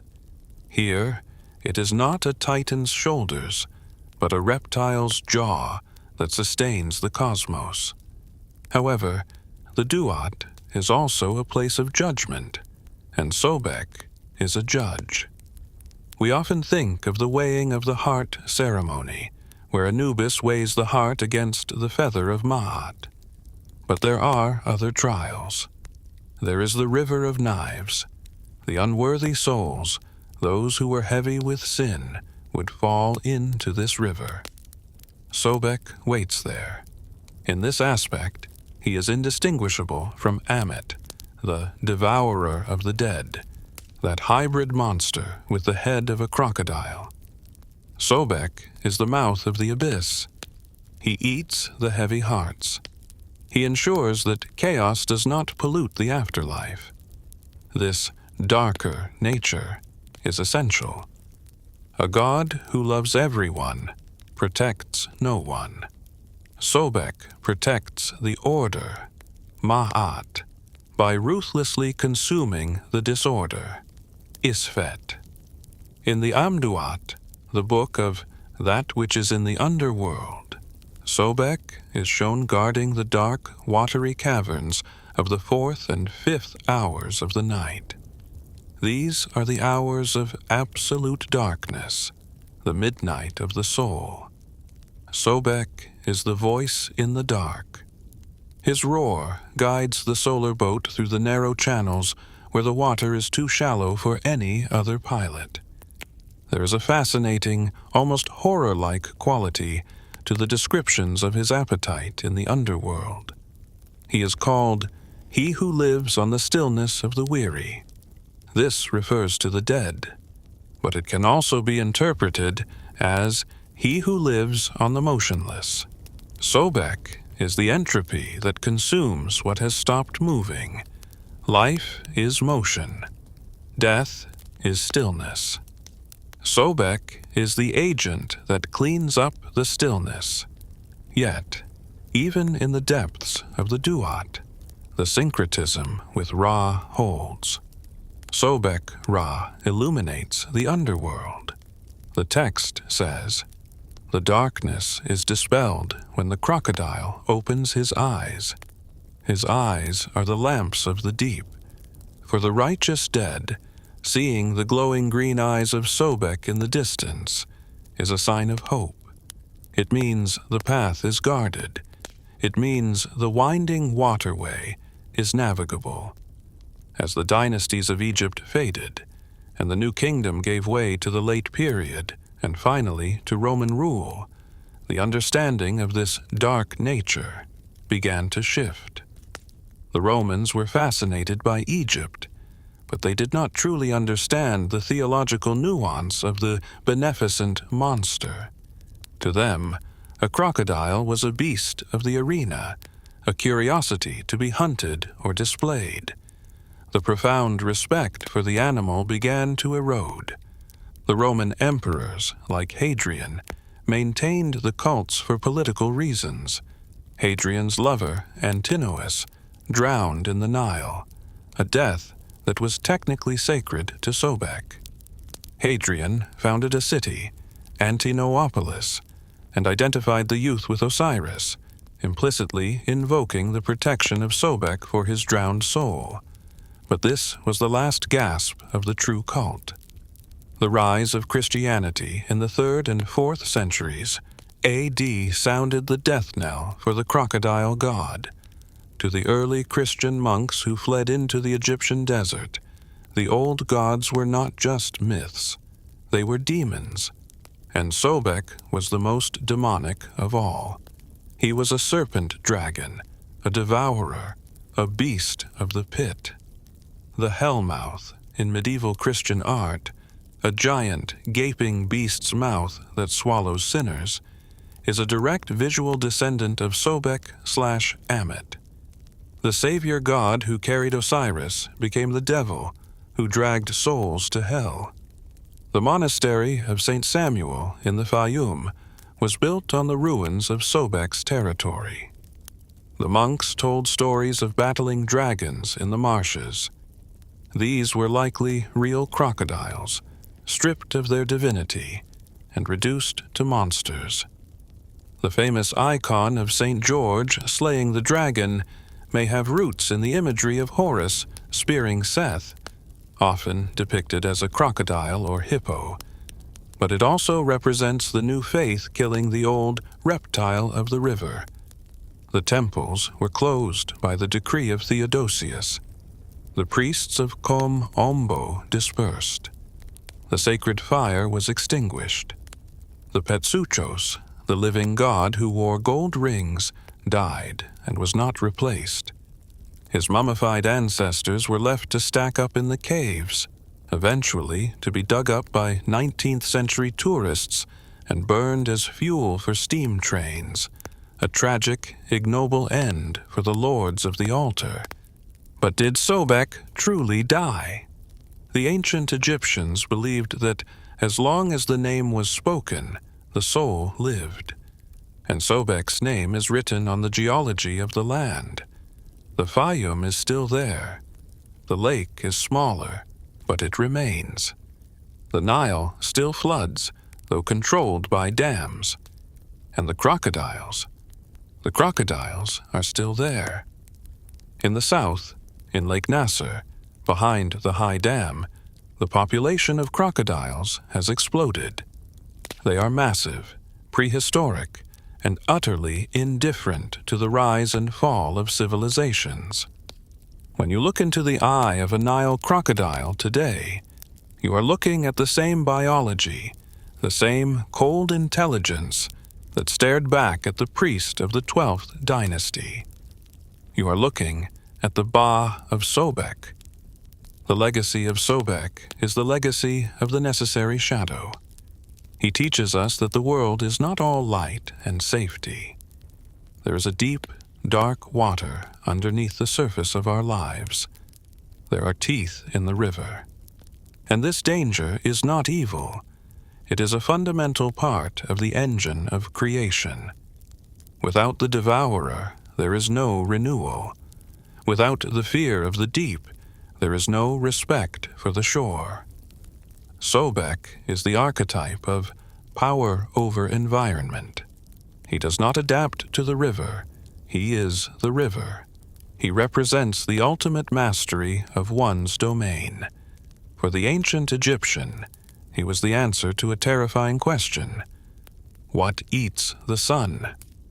The answer was, nothing eats the sun, because the sun has become the eater. By making the crocodile a god, they solved the problem of fear. They made the monster a king. From the sweat of Ra dripping into the nun, to the basking beast on the mud bank, to the gold-adorned oracle of Kom Ombo, and finally to the guardian of the gates of night, the saga of Sobek is the saga of survival. He is the resilience of the reptilian brain, the part of us that wants to eat, to mate, and to endure. As the modern world moves faster, becoming more disconnected from the rhythms of the earth and the water, the silence of the crocodile seems more profound than ever. He is waiting. He is the patient God. He knows that stone crumbles, iron rusts, and empires fall, but the water remains. And in the water, the Lord of the winding waterway still reigns supreme. If you ever find yourself by a dark river at night, and you hear a splash, a heavy, decisive sound that breaks the stillness, do not think of it as just an animal. Think of it as the closing of a book. Think of it as the snap of the lock on the gate of the horizon. Think of Sobek, and perhaps offer a small prayer to the dark, not for safety, but for strength. The strength to swim, the strength to bite, the strength to endure. Thank you for journeying with me into the deep waters of ancient Egypt, through the marshes of the Faiyum and the halls of the Duat. We have walked with the Pharaohs and swum with the gods. We have seen the beauty in the beast.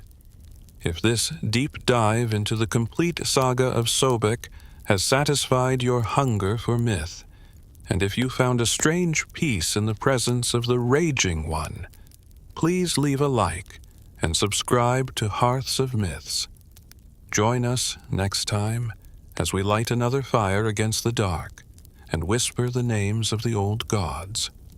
May your heart be light on the scales. May your waters be sweet. and may the crocodile on your path always be a stone. Sleep well.